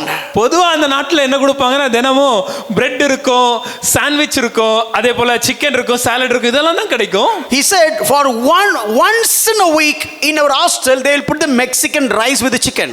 அவங்க தங்கி இருந்த அந்த விடுதியில வாரத்திற்கு ஒரு முறை அந்த மெக்சிகன் மீல்ஸ்ல சிக்கனோடு சேர்ந்து கொஞ்சம் சாதம் சோறையும் கொடுப்பாங்க. He said this. அப்ப அவங்க சொன்னாரு, I'll take my plate to go to the counter. நான் என்னோட தட்டை எடுத்து அந்த கவுண்டருக்கு போவேன். They'll put a big chicken piece, ஒரு பெரிய சிக்கன் பீஸ் வைப்பாங்க, and they'll put little bit rice, கொஞ்சம் சோறு வைப்பாங்க. Then I said, அப்ப நான் கேட்பேன், even you can take the chicken but put me more rice. அந்த சிக்கனை வேணா நீங்க எடுத்துக்கோங்க, கொஞ்சம் கூட சோறு போடுங்க sir. Because I longing for rice. ஏன்னா காத்திருக்கிறதுக்குன்னா இந்த சாதத்துக்கு தான். But if you go to the doctor, ஆனா அதே நீங்க மருத்துவர்கிட்ட போனீங்கன்னா doctor will say eat little bit rice. மருத்துவர் சொல்றாரு சாதத்தை கம்மியா சாப்பிடுங்க and take more proteins. நிறைய புரத சத்தை எடுத்துக்கோங்க. பிரதீபன கரெக்ட்டா? எப்ப தப்பா சொல்லிட கூடாதுல. Okay, more proteins. நிறைய புரத சத்து இருக்க காரியங்கள். But that is how look at the Israelite people. ஆனா அந்த இஸ்ரவேல் ஜனங்களை யோசிச்சு பாருங்களேன். They came, for example, if you are in the wilderness. ஒரு உதாரணத்துக்கு இப்ப நீங்க வனாந்தரத்துல இருந்தீங்கன்னா, for example, if we are in the wilderness. இப்ப நாம வனாந்தரத்துல இருந்தோம்னா, maybe we pray, Pastor Moses, get us food. மோசே போதகரே எங்களுக்கு கொஞ்சம் சாப்பாடு கிடைக்க உதவி செய்யுங்க. So you know what will expect the next day? நம்ம எதிர்பார்ப்பு எப்படி இருக்கும்? அது எவ்வளவு கேவலமா இருந்தாலும் ஒரு பக்கெட் பிரியாணி தான். How much ever bad it is, the only expectation is bucket biryani. How many times you ate, how much you spoil your stomach, all the allergy and everything, but still you will have the bucket biryani. எவ்வளவு நான் சும்மா அப்படி சொன்னேன், ஜான சொல்ல ஜெனரலா சொன்னேன். எவ்வளவு மோசமா அது இருந்தாலும், எவ்வளவு நம்ம உடலுக்கு அது கெடுதியா இருந்தாலும், நம்மளுடைய வயத்துக்கு அது எவ்வளவு செட் ஆகலனாலும், நம்ம திரும்ப கேட்கிற ஒரே காரியம் அந்த பக்கெட் பிரியாணி. பிரியாணி அந்த பிரியாணி தான். So if we were there in the wilderness, நாம வனாந்தரத்துல இருந்தோம்னா, we would have prayed. நாம என்ன ஜெபிச்சிருப்போம்? The next day, அடுத்த நாள் we would have expected for talapakati biryani or A. Rahman biryani. What A. Rahman தானே, whatever A. Rahman இல்ல, whatever it is, some biryani will expect. நம்மளுடைய ஒரே எதிர்பார்ப்பு என்னன்னா, தலப்பாக்கட்டி பிரியாணியோ இல்ல ஒரு ஏ ரஹ்மானோ ஏதோ ஒரு பிரியாணி, இந்த மாதிரி ஏதாவது கிடைக்குமா? We look for biryani. எதிர்பார்ப்பு biryani. Just imagine if next day, the wafer will give the communion, right? ஒருவேளை அடுத்த நாள்ல நம்ம திருவிருந்துக்கு அப்பத்துக்கு பதிலாக அந்த wafer கொடுப்போம்ல. If God would have rained all the place with the wafer, அந்த மொத்த இடம் ஃபுல்லா அந்த வேஃபரா ஆண்டு பொழிய பண்ணியிருந்தாருன்னா, we will go, okay, oh thank God, I remember the bloodshed, I remember the body pierced அப்படி நினைச்சு சாப்பிடணும் நினைச்சீங்களா? So if you go that and you see that உடனே தேவனே உம்முடைய நீ சிந்தின அந்த இரத்தத்திற்காகவும் எனக்கா பிற்கப்பட்ட அந்த சரீரத்துக்கு நன்றின்னு சொல்லி, do you think we will be eating it? God, instead of this you could have given me some cup of curd rice. ஆண்டவரே இத கொடுத்ததுக்கு போல கொஞ்சம் ஒரு தயிர் சாதத்தை கொடுத்திருக்கலாமே. You know why I am saying all these things? ஏன் இத நான் இப்ப சொல்றேன் தெரியுமா? We define God in the way that we think. நாம் சிந்திக்கிற விதமாக, நாம் எண்ணுகிற விதமாக பல நேரங்களில் நாம் தேவனை செயல்படணும்னு சொல்லி வடிவமைக்க முயற்சிக்கிறோம். Israelite people expected something different. இஸ்ரவேல் ஜனங்களின் எதிர்பார்ப்பு ஒரு வித்தியாசமா இருந்துச்சு. But when God given manna, ஆனா தேவன் மன்னாவை அருளிய போது that is beyond their expectation. அவங்க எதிர்பார்ப்புக்கும் அதிகமா அது இருந்துச்சு. Maybe just imagine if the next day there are so many plants, or maybe there are so many greenish plants would have come, they would have ate. But that is not the surprise. That is not the special food. ஒருவேளை அடுத்த நாள் கொஞ்சம் கற்பனையா யோசிச்சு பாருங்களேன். அங்க அநேக திராவரங்கள், அநேக ஒரு மரங்கள், இதெல்லாம் செடி கொடிகள்லாம் வளர்ந்துருந்துச்சுன்னா ஒருவேளை அதை எடுத்து அவங்க சமைச்சு சாப்பிட்டுருக்க முடியும். ஆனா அதுல ஆச்சரியமோ இல்ல அற்புதமாகவோ எதுவும் இல்லையே. Don't put God in the box. தேவனை ஒரு வட்டத்துக்குள் அடைக்க முயற்சிக்காதீங்க. Keep God on his throne. தேவனை அவருடைய சிங்காசனத்தில் வைத்திருங்கள். Let God be God in your life. தேவன் உங்களுடைய வாழ்க்கையில் தேவனாக I செயல்படட்டும். expect bread. நான் எதிர்பார்த்தது அப்பம். I expect plants and leaves. நான் எதிர்பார்த்தது தாவரங்களும் செடி கொடிகளும். I expect goat and sheep. நான் எதிர்பார்த்தது ஆடுகளும் மாடுகளும். But if God would have given all that, ஆனால் தேவன் இதையெல்லாம் எனக்கு அருளினார், the world will not talk about the term called manna. உலகம் இன்னைக்கு மன்னா என்ற காரியத்தை குறித்து பேசி இருக்க The world மாட்டார்கள். will never speak anything that God can rain the food from above. தேவன் வானத்திலிருந்து உணவை பொழிய பண்ண முடியும் என்ற காரியத்தை இந்த உலகம் எண்ணிருக்கோ பேசியிருக்கோ மாட்டார்கள். And that manna represents the living bread who is going to come from above. இந்த மன்னா எதை உணர்த்துகிறது என்றால் ஒரு நாள் ஜீவ அப்பமாகிய கிறிஸ்து வரப்போகிறார் என்பதை. Listen me very carefully. நான் சொல்றத கவனமாக All கேளுங்க. the food that came from earth இந்த உலகத்துல இருந்து வந்த எல்லா உணவுகளும், came from earth. உலகத்துல இருந்து உருவான எல்லா உணவுகளும், எல்லா உணவுகளும் மண்ணில இருந்து வருது. மன்னிக்கும், all the food came from the earth. All the babies or came from the womb. எல்லா குழந்தைகளும் தாயின் கருவிலிருந்து உருவாகிறது. And it came from man. அதேபோல் ஒரு ஆணின் மூலமாக அது It உருவாக்கப்படுகிறது. came from man's seed. ஒரு ஆணின் விதையின் மூலமாக அது But உருவாக்கப்படுகிறது. here God is teaching them something different. ஆனால் இங்கு தேவன் ஒரு வித்தியாசமான காரியத்தை சொல்லிக் கொடுக்கிறார். This is ecclesia, my congregation. இது என்னுடைய சபை, என்னுடைய ecclesia. If you read Acts chapter 7, where Stephen was talking about these people, he used the term, this is the congregation. இந்த காரியத்தை குறித்து அப்போஸ்தலர் 7வது அதிகாரத்தில் ஸ்தேவான் பேசும்போது இதை ஒரு சபையாக அவர் விவரிக்கிறார். This is elected people. இது தேர்ந்தெடுக்கப்பட்ட கூட்டம். It is predestined people. முன் அறிவிக்கப்பட்ட கூட்டம். Deuteronomy chapter 7:7, you have not chosen me, I have chosen you. உபாகமம் 7ஆம் அதிகாரம் 7வது வசனம் சொல்லும்போது நான் உங்களை தெரிந்து கொண்டேன், நீங்கள் என்னை தெரிந்து So கொள்ளவில்லை. this is God chosen people. தேவனால் தெரிந்து கொண்ட For கூட்டம், their deliverance. அவங்களுடைய விடுதலைக்காக. God doesn't want to do something earthly, but God wants to do something supernaturally. அவர்கள் விடுதலைக்காக தேவன் உலகத்துக்கு அடுத்து ஏதோ ஒரு காரியத்தை செய்ய விரும்பவில்லை. ஒரு அசாத்தியமான காரியத்தை அவருடைய வாழ்க்கையில் செய்து அந்த விடுதலை கொடுக்க விரும்புகிறார். Israelite people, you are so special. இஸ்ரவேல் ஜனங்களே, நீங்கள் விசேஷமானவர்கள். Don't try to live like the other human beings. ஆகவே மற்ற எல்லா ஜனங்கள் மாதிரி நீங்கள் வாழ முயற்சிக்காதீர்கள். Don't keep your expectations, or don't limit me the way that I should operate in the earthly standards, but I am sovereign God who is going to operate the divine and the heavenly standards. ஐயா, உங்களுடைய எதிர்பார்ப்புகளின் நிமித்தமாக நீங்கள் நான் இன்ன விதமாக தான் செயல்பட வேண்டும் என்ற ஒரு வரையறைக்குள் என்னை வைத்து இந்த உலகத்திற்கு அடுத்த நிலைகளில் என்னை செயல்பட விரும்பாதீர்கள். ஏனென்றால் நான் ஏக சக்கராதிபதியாக தேவனாய் இருக்கிறேன். ஆகவே நான் என்னுடைய பரத்திற்கு அடுத்த, என்னுடைய விண்ணுக்கு அடுத்த பரலோகத்தின் நிலையிலே நான் செயல்படுவேன். His ways are greater than your ways. அவருடைய வழிகள் நம் வழிகளை பார்க்கிலும் மேலானவை. His plans are much greater than your plans. அவருடைய திட்டங்கள் நம் திட்டங்களை பார்க்கிலும் மிக பெரியவை. You may expect earthly. நாம் எதிர்பார்க்கிறது உலகத்துக்கு அடுத்த காரியமா You may இருக்கலாம். look something earthly like everybody is expecting. ஒரு நாம என்ன எதிர்பார்க்கிறோம்னா, ஐயா எனக்கு இவங்க எல்லாருக்கும் இப்படி நடக்குதே, இதே போல எனக்கு நடந்துராதா? Millions of people who came in this earth and passed this earth. கோடிக்கணக்கான ஜனங்கள் இந்த உலகத்திலே பிறந்தார்கள், உலகத்திலிருந்து மரித்தும் போனார்கள். But only those people, ஆனால் அந்த ஒரு கூட்ட ஜனம் மாத்திரம், only those people, those who were in the wilderness, அன்று வனாந்திரத்திலே காணப்பட்ட அந்த ஒரு கூட்டம் மாத்திரம், only those people got the privilege of eating something different for the mankind, that came from heaven. அந்த வனாந்திரத்திலே காணப்பட்ட அந்த ஒரு கூட்டத்திற்கு மாத்திரமே கிடைக்கப்பட்ட பாக்கியம் என்னவென்றால் ஒரு வித்தியாசமான உணவு, பரலோகத்திலிருந்து கொடுக்கப்பட்ட அந்த உணவை உண்ணும் பாக்கியத்தை பெற்றனர். That food came from earth. ஐயா, இந்த உணவு உலகத்திலிருந்து வரல. This living bread he doesn't come from man's seed. அதேபோல் இந்த பரலோகத்திலிருந்து கொடுக்கப்பட்ட ஜீவனுள்ள அப்பமாகிய தேவன் ஒரு மனிதனுடைய விதையிலிருந்து உருவாகவில்லை. That bread came only for that people. அந்த ஜனங்களுக்காக மாத்திரம் அன்று மன்னாவாகிய அப்பம் வந்தது. This living bread came just for you and me. இந்த ஜீவ அப்பமாகியவர் உங்களுக்காகவும் எனக்காகவுமே வந்தார். Oh, they are looking for some food from earthly. அவங்க எதிர்பார்ப்பான உலகத்துல இருந்து ஒரு அப்பம் கிடைச்சிராதா? And we are also looking for deliverance earthly. இன்று நாமும் நம்மளுடைய விடுதலை இந்த உலகத்திற்கு அடுத்த காரியங்களில் But that எதிர்பார்க்கிறோம். food is heavenly. ஆனால் கொடுக்கப்பட்ட உணவோ அது பரத்திலிருந்து கொடுக்கப்பட்டது. The same way the deliverance that we have got is eternally. அதேபோல் நமக்கு கொடுக்கப்பட்ட விடுதலையானது அது நித்திய விடுதலை.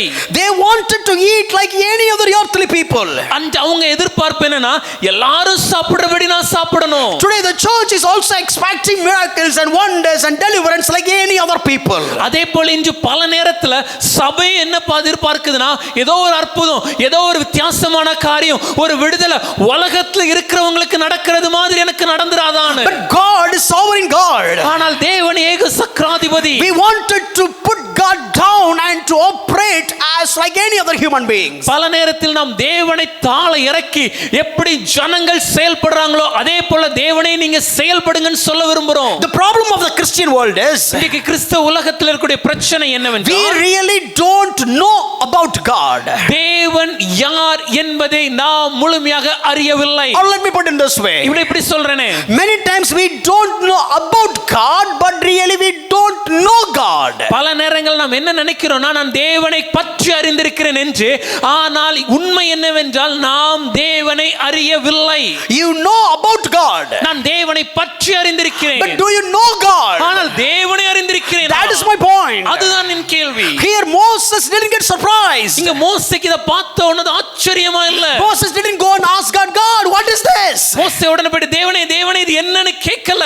All the Israelite people, they are looking at the acts of God, where Moses looking at the ways of God. இஸ்ரவேல் ஜனங்கள் எல்லாரும் தேவனுடைய செயல்களை பார்த்தார்கள், ஆனால் மோசேயோ தேவனுடைய வழிகளை அறிந்தவனாய் இருந்தான். All these people look at the hands of God, but Moses looks at the face of God. எல்லா இஸ்ரவேல் ஜனங்களும் தேவனுடைய கரத்தின் செயல்களை பார்க்கிறவர்களாய் இருந்தார்கள், ஆனால் மோசேயோ தேவனுடைய முகத்தை பார்க்கிறவனாக இருந்தான். Let me tell you, there are many times God has already given all the provisions. நான் ஒரு காரியத்தை சொல்கிறேன், பல நேரங்களில் நம்முடைய வாழ்க்கைக்கு தேவையான எல்லா காரியங்களும் தேவன் ஏற்கனவே கொடுத்து விட்டார். The problem is the church has not yet recognized that God has given the provisions. ஆனால் காணப்படுகிற பிரச்சனை என்னன்னா சபையாகிய நாம் தேவன் என்ன காரியங்களை நமக்கு அருளினார் என்பதை அறியாமல் காணப்படுகிறோம். I wanted to be operated based on my ways rather than understand God's ways and to be operated.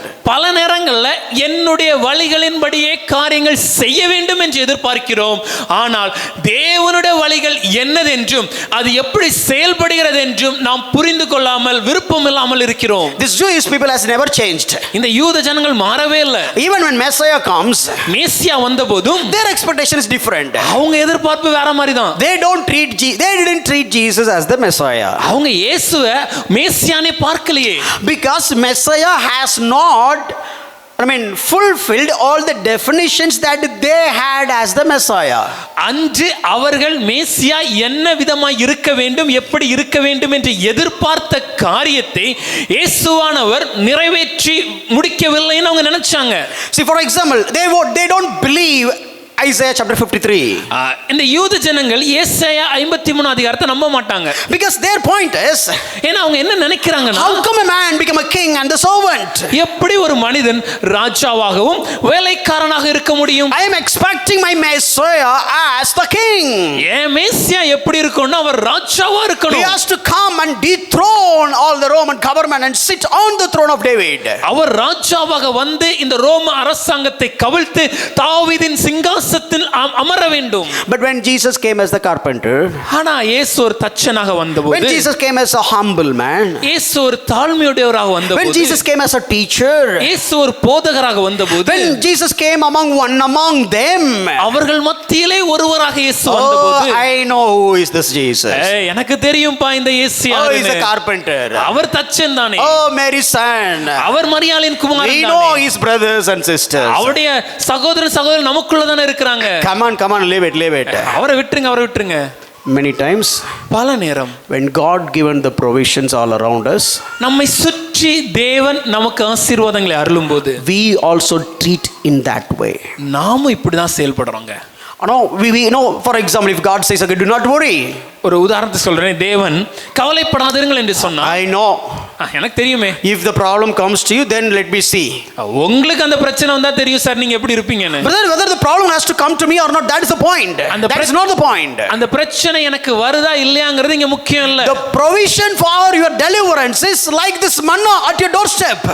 உங்களுடைய பிரச்சனைக்கான தீர்வு உங்கள் கதவு அருகே இந்த மன்னாவை போல் தான் காணப்படுகிறது. Just take that manna. அந்த மன்னாவை எடுத்து How come you will get the manna here? எப்படி இங்கெல்லாம் மன்னா கிடைக்கும்? Oh, no tamarisk tree. இங்க தான் தோப்பு இல்லையே. And like no, this, look at the quantity of it. அதுவும் எவ்வளவு அளவு இருக்குன்னு பாருங்க. And which month it is? என்ன மாசம் இது? Oh, this month you cannot get the manna. இந்த மாசத்துல மன்னா வராது. Oh, that is not. அது வாய்ப்பு இல்ல sir. But God said, okay, I have given it at your doorstep. ஆனா தேவன் சொல்லும்போது உங்கள் கதவு அருகே அது இருக்குது. Do you see the provision? தேவனுடைய இந்த அருளுகிற இந்த ஆசீர்வாதத்தை நம்ம பார்க்கிறோமா? Let me, I just want to clarify one thing here.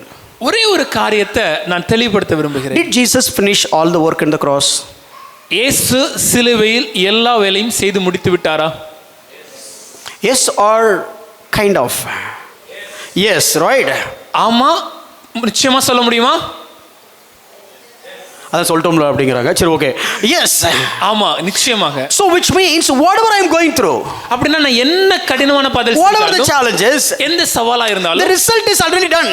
ஏற்கனவே அதற்கான தீர்வு செய்யப்பட்ட The final solution LHS equal to RHS is written and signed. அதனுடைய முடிவு ஏற்கனவே எழுதி அத கையொப்பம் விட்டாச்சு. And God said you simply believe. தேவன் சொல்றார் நீங்க விசுவாசிக்க வேண்டும். And act upon what is ahead. விசுவாசித்து அதற்கு அடுத்த காரியங்கள்படி செயல்பட வேண்டும். You just move on. தொடர்ந்து முன்னேற வேண்டும். Oh, you believe that I have done it all. நான் ஏற்கனவே செஞ்சிட்டேன் விசுவாசிச்சு. You live that day.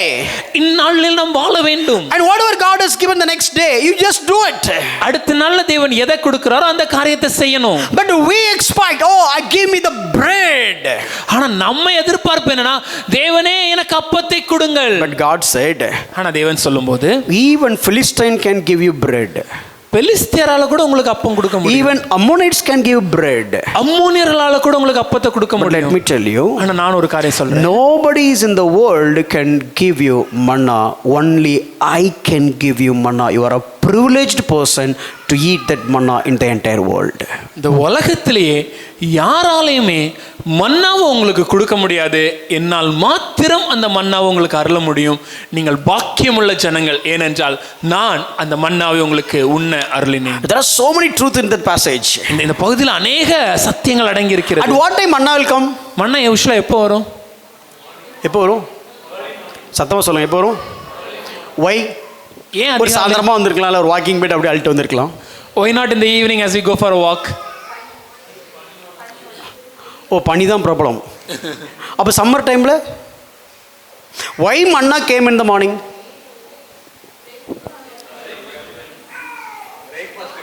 Breakfast. Let me know, it's a hypothetical situation, but let me explain.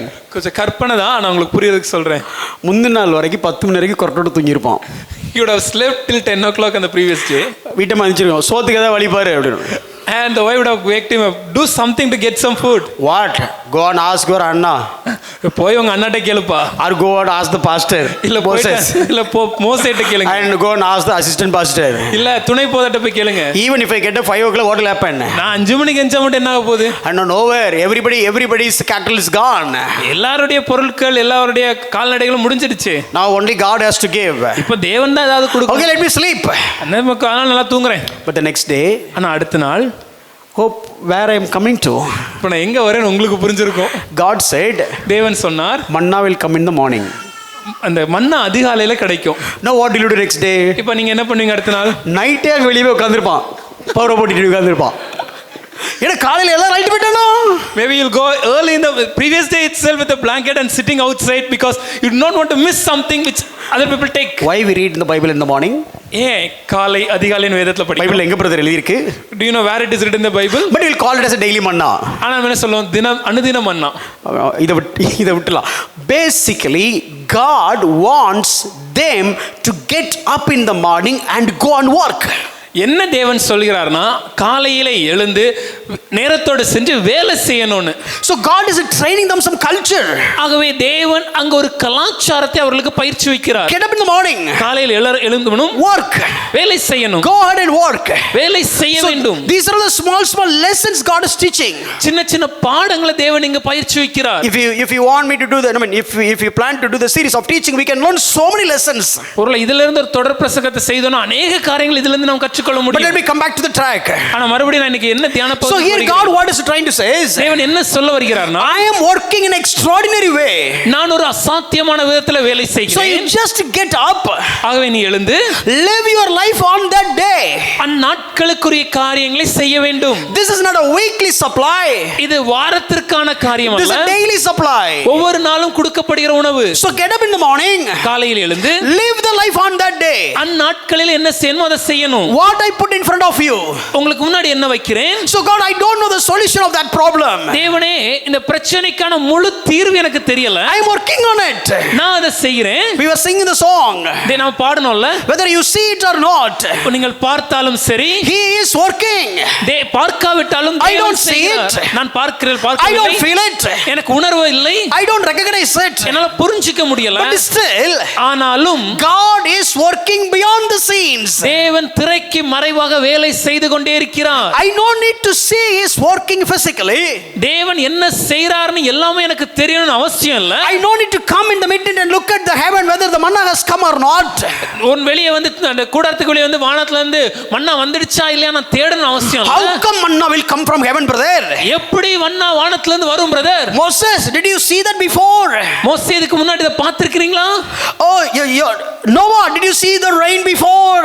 Noah இதற்கு முன்பாக மழையை பார்த்திருக்கீங்களா? Moses, did you see the manna before? மோசே இதற்கு முன்னாடி மன்னாவை பார்த்திருக்கீங்களா? Aaron, did you see something coming from above? Aaron வானத்துல இருந்து ஏதாவது இறங்கி பார்த்திருக்கிறீர்களா? No. இல்ல. But God said. ஆனா தேவன் சொல்கிறார். My point is. என்ன சொல்றாருன்னா? My point is Moses said. மோசே என்ன சொல்றாருன்னா? I believed. நான் விசுவாசிக்கிறேன். I will go. நான் போறேன். I sleep in my tent. என் கூடாரத்துல தூங்குவேன். You go. நீங்க போங்க. You sleep in your tent. நீங்களும் உங்க கூடாரத்துல போய் தூங்குங்க. What you can do? What you can do other than that? அத தவிர வேற உங்களால என்ன செய்ய முடியும்? You sleep. தூங்குங்க. Get up in the morning. அதிகாலை எழுங்க. Go out. வெளியே வாங்க. On your step. வெளியே வந்த உடனே. On your way. வந்த வழியிலேயே. You will have manna. மன்னாவை காண்பீர்கள். No need to worry throughout the night. இரவு முழுவதும் கவலைப்படணும் அவசியம் இல்ல. God is working. ஏன்னா தேவன் வேலை செய்கிறார். Even when I don't see it. நான் பார்க்காவிட்டாலும். Even when I don't feel it. எனக்கு உணர்வாக அது இல்லாவிட்டாலும். The entire heaven is working on it. அந்த முழு பரலோகம் அதற்காக வேலை செய்கிறது. Oh, I will show you so much truth in that. இதற்கு முன்னாடி நிறைய சத்தியத்தை நான் காண்பிக்க How விரும்புகிறேன். much manna has to be delivered? எவ்வளவு மன்னா உங்களுக்கு கொடுக்கப்படணும்? The heaven is making the calculation. பரலோகம் ஒரு கால்குலேஷன் போட்டுருப்பாங்க. From the little one to old one. சிறியவங்கல இருந்து பெரியவர்கள் வரைக்கும். Everybody has got manna. எல்லாருக்கும் மன்னா கிடைத்தது. Not more, not less. அதிகமாகவும் இல்ல குறைவாகவும் இல்லை. So the entire heaven is operating. அப்ப முழு பரலோகம் அஞ்சு வேலை செய்கிறது. How many tickets are there in Moses' tent? மோசேயோட வீட்ல கூடாரத்துல எத்தனை பேர் இருக்காங்க? 10 பேர். How many half tickets? அதுல எத்தனை சிறியவர்கள்? 10 ன்னு சொன்னா மோசே வீட்ல எப்படி 10 ன்னு கேட்காதீங்க. ஒரு எக்ஸாம்பிளுக்காக சொன்னேன். சோ புரிவதற்காக 10 ன்னு சொன்னா don't ask us how it is. How many in Aaron's home? Aaron வீட்ல எத்தனை பேர்? How many in this XYZ's home? இந்த நபர் வீட்ல எத்தனை பேர்? Make a note of it. எல்லாவற்றையும் கணக்கெடுத்து. Okay, how much for this guy? How many homer? இவருக்கு எவ்வளவு homer கொடுக்கணும்? How many homer for this family? இந்த குடும்பத்துக்கு எவ்வளவு homer? How many homer for this family? இந்த குடும்பத்துக்கு எவ்வளவு homer? Okay, bundled it. எல்லாவற்றையும் சேர்த்து. Okay, time is up. நேரம் ஆயிடுச்சு. This guy will get up at 7 o'clock. இவர் 7 மணிக்கு தான் எந்திப்பாரு. No. I saw that guy is awake from 5 o'clock. இல்ல அந்த மனிதர் 5 மணிக்கு எழும்பிட்டாரு. Okay, let's deliver it 4:45. அப்போ 4:45க்கு அதை கொடுத்து விடுவோம். The entire heaven is working. முழு பரலோகம் வேலை செய்யுது. And he came and given the provision. அந்த தேவையான உணவை கொடுத்தாங்க. But poor people didn't recognize that provision. ஆனா அந்த ஜனங்களுக்கோ அது தேவனுடைய அருளை ஆசீர்வாதம்னு புரிஞ்சுக்க முடியல. The one problem is இங்க இருக்கிற ஒரு பிரச்சனை என்னன்னா, we want God to operate in our mold.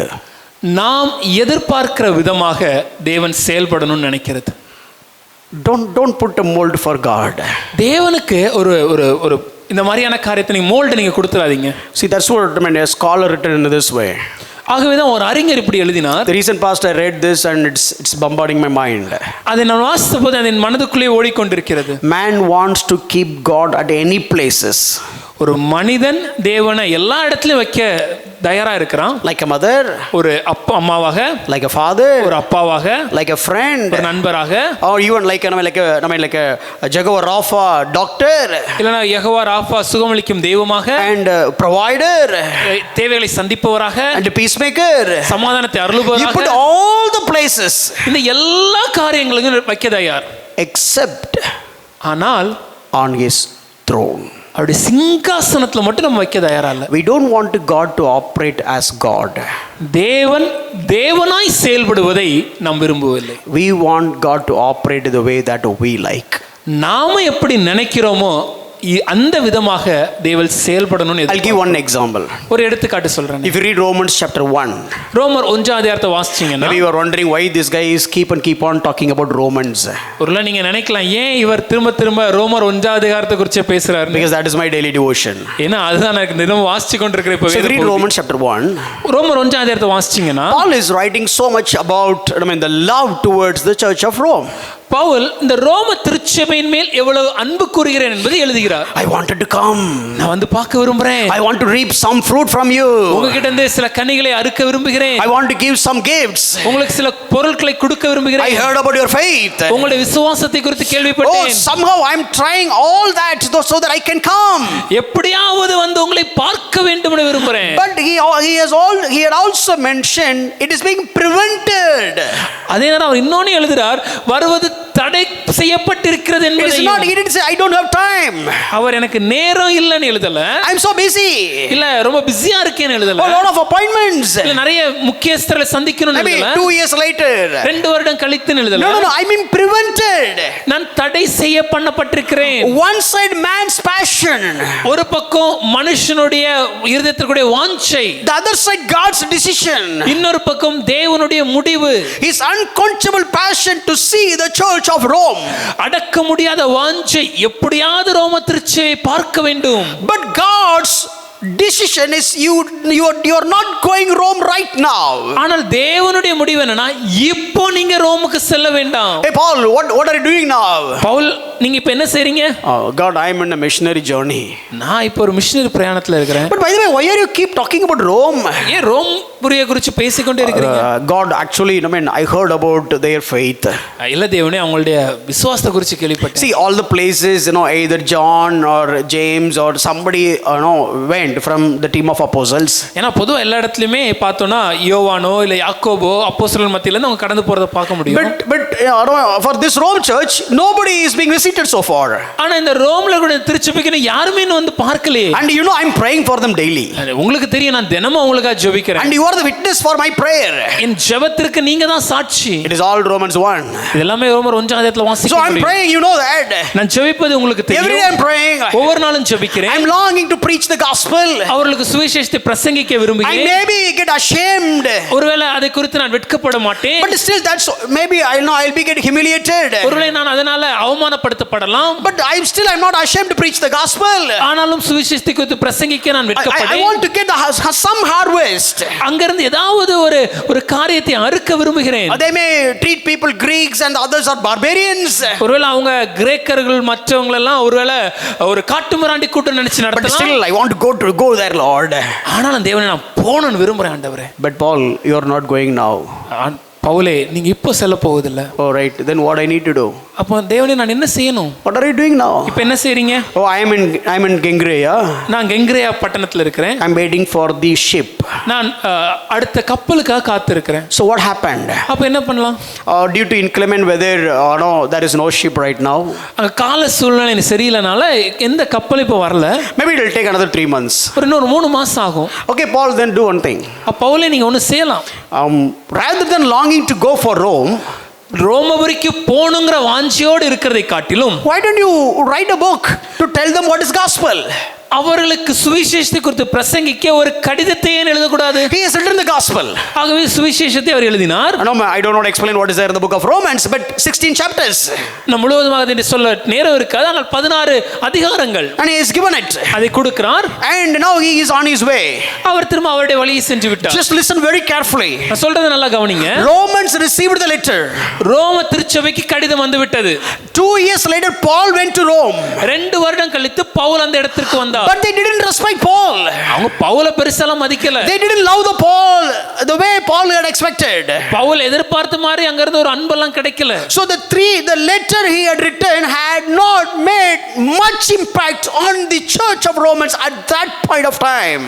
அவர் எழுதின அந்த கடிதம் ரோம திருச்சபையில் அந்நாட்களில் ஒரு மிகப்பெரிய தாக்கத்தை ஏற்படுத்தவில்லை. Acts chapter 28. அப்போஸ்தலர் 28ஆம் அதிகாரம். Paul came to Rome. Pavul ரோமபுரிக்கு வருகிறார். People are not ready to listen Paul. Pavul சொல்றத அந்த ஜனங்கள் கேட்க ஆயத்தமா இல்லை. Look at the love of Paul over the church. அந்த சபைக்கு மேல பவுல் எவ்வளவு அன்பு கூர்ந்தார்னு பாருங்க.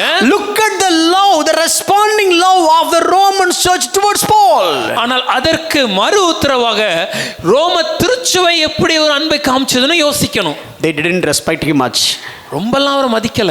Paul would have thought, Pavul நினைச்சிருக்கலாம், God, தேவனே, I thought of coming 2 years back. 2 வருஷம் முன்னாடி நான் வரணும்னு எதிர்பார்த்தேன். You stopped me. ஏன்னா நீங்க தான் நிறுத்துனீங்க. And you returned this letter.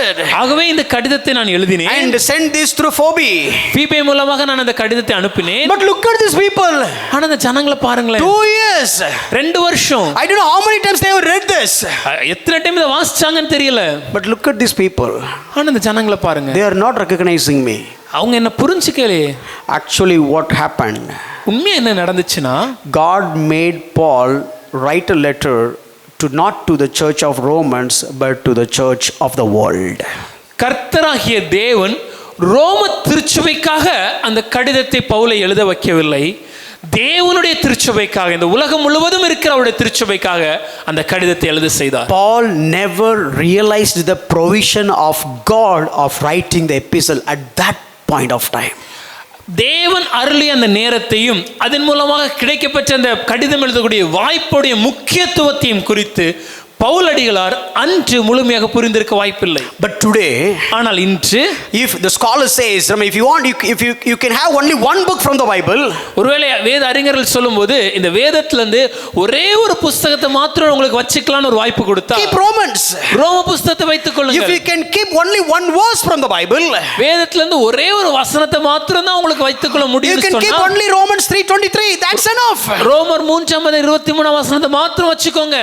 So based on that we have got all the reformation. ஏனென்றால் இதன் பின்னணியத்துல தான் அனைத்து சீர்திருத்தங்களும் நடைபெற்றது. No, Martin Luther read this in the month of August 1513.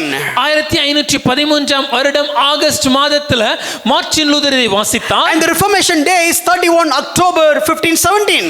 சீர்திருத்த நாள் என்று நாம் அழைக்கிறது அக்டோபர் 31ஆம் தேதி 1517வது வருடம். And you know the rest of the story. We are all here because of that 95 thesis nailed on the All Saint Church door at Wittenberg. உங்களுக்கு இதோடைய மற்ற கதை நன்றாகவே தெரியும். அந்த நாள்ல அவர் ஏறெடுத்த அந்த சீர்திருத்தத்தின் மூலமாக அன்று அனைத்து பரிசுத்தவான்கள் ஆலயத்தில் விட்டன்பர்க் நகரத்தில் மார்ட்டின் லூத்தர் அந்த 95 குறிப்புகளை அந்த கதவுல அறைந்தது நிமித்தமாக தான் அந்த சீர்திருத்தம் உருவானது. My dear friend, எனக்கு அன்பான நண்பர்களே, I just want to nail this one point. I explain all these things. இந்த ஒரு காரியத்தை விளக்குவதா நான் இவ்வளவுத்தையும் விவரித்தேன். We want God to work in the way that we expect. நாம் எதிர்பார்க்கிற வண்ணம் தேவன் செயல்படணும்னு நினைக்கிறோம். God doesn't want to treat us cheaply. ஆனா தேவன் நம்மள ரொம்ப சாதாரணமா நடத்த விரும்பலங்க. If God would have given the food from the earth, we would have not spoken about the manna or the Israelite people right now. ஒருவேளை தேவன் அவர்களுக்கு உணவை அன்று மண்ணிலிருந்து உலகத்திலிருந்து அப்படி கொடுத்திருந்தாருன்னா நம்ம இன்னைக்கு இஸ்ரவேல் ஜனங்களை குறிச்சோ இல்ல மன்னாவை குறிச்சோ பேசியிருக்க மாட்டோம். Because God has given it from heaven. அது வானத்திலிருந்து அருளப்பட்டதினாலேயே. Because they look at what is it? பார்க்கும்போது என்னது? I don't understand what is it. இது என்னது எனக்கு புரியலையே. In your life you they look at so many problems and challenges and what is it? பல நேரம் நம்ம வாழ்க்கையில அநேக பிரச்சனைகளை போராட்டங்களை பார்க்கும்போது என்னதுன்னு யோசிக்கிறோம். What is it, Lord? ஐயா தேவனே இது என்னது? But you can see the provision of God through that. ஆனால் அதன் மூலமாகவே தேவன் தேவைகளை எப்படி சந்திக்கிறார் என்பதை பார்க்க முடியும். Look at the provision. தேவன் எப்படி சந்திக்கிறார்னு Look பாருங்க. at what God is doing through that. அந்த பிரச்சனையின் மூலமாக தேவன் என்ன செய்றார்னு யோசிங்க. God wanted to exalt you above every human being in this earth to show who he is. இந்த உலகத்தில் இருக்கிற அனைத்து ஜனங்களை பார்க்கிலும் தேவன் நம்மளை எதற்காக உயர்த்துகிறார் என்றால் அவர் யார் என்பதை காண்பிப்பதற்காக. See, basically such kind of teaching people will not like. இப்படிப்பட்ட காரியங்களை சொன்னா பொதுவா ஜனங்களுக்கு பிடிக்காது. That is also there in the Bible. அதுவும் வேதத்திலே இருக்கு. The people, those who enjoyed manna now, மன்னாவை இப்பொழுது ரசிச்சு ருசிச்ச இந்த ஜனங்கள், oh no, they licked it. அதை ரசித்து They said, okay, it's like honey. அது தேனிட்ட பணியாரம் போல Honey in the இருக்கு. wafer. தேனிட்ட பணியாரம்னு சொன்னாங்க. But if you go to Numbers, ஆனா அதே இது என்னாகமத்துல they said, okay, வாசிச்சீங்கன்னா oh, this is like oil, tasteless. அது ஒலிவ எண்ணெய் மாதிரில இருக்கு. அது அப்படியே சாப்பிட்ட காலம் போய் பிரெட்டை செஞ்சாச்சு, பணியாரமா செஞ்சாச்சு, but still no, I don't feel the taste. Bore அடிச்சிடுச்சு sir. There was a time it was so good, but now they have changed it. They make it as a bread. They make add something, but yet still it is not giving taste. They get bored because they are used to it. My dear friend, எனக்கு அன்பான நண்பர்களே, you may change. நீங்கள் மாறலாம். Anybody and everybody in the world will change or may change or can change. இந்த உலகத்தில் இருக்கிற எல்லாரும், இந்த உலகத்தில் இருக்கிற எதுவும் மாறுவதற்கான வாய்ப்புகள் உண்டு. But God cannot change. ஆனால் தேவன் மாறாதவர். God will not change. தேவன் மாற மாட்டார் ஐயா. Whether you shake the throne, நீங்க சிங்காசனத்தை ஆட்டினாலும் or சரி, twisting the arms, இல்ல அவருடைய கரத்தை முறுக்கினாலும் சரி, God will operate in his ways because he is God. தேவன் தான் என்ன விதமாய் செயல்பட வேண்டும் என்று சித்தம் கொண்டாரோ அவ்விதமாகவே அவர் செயல்படுவார்.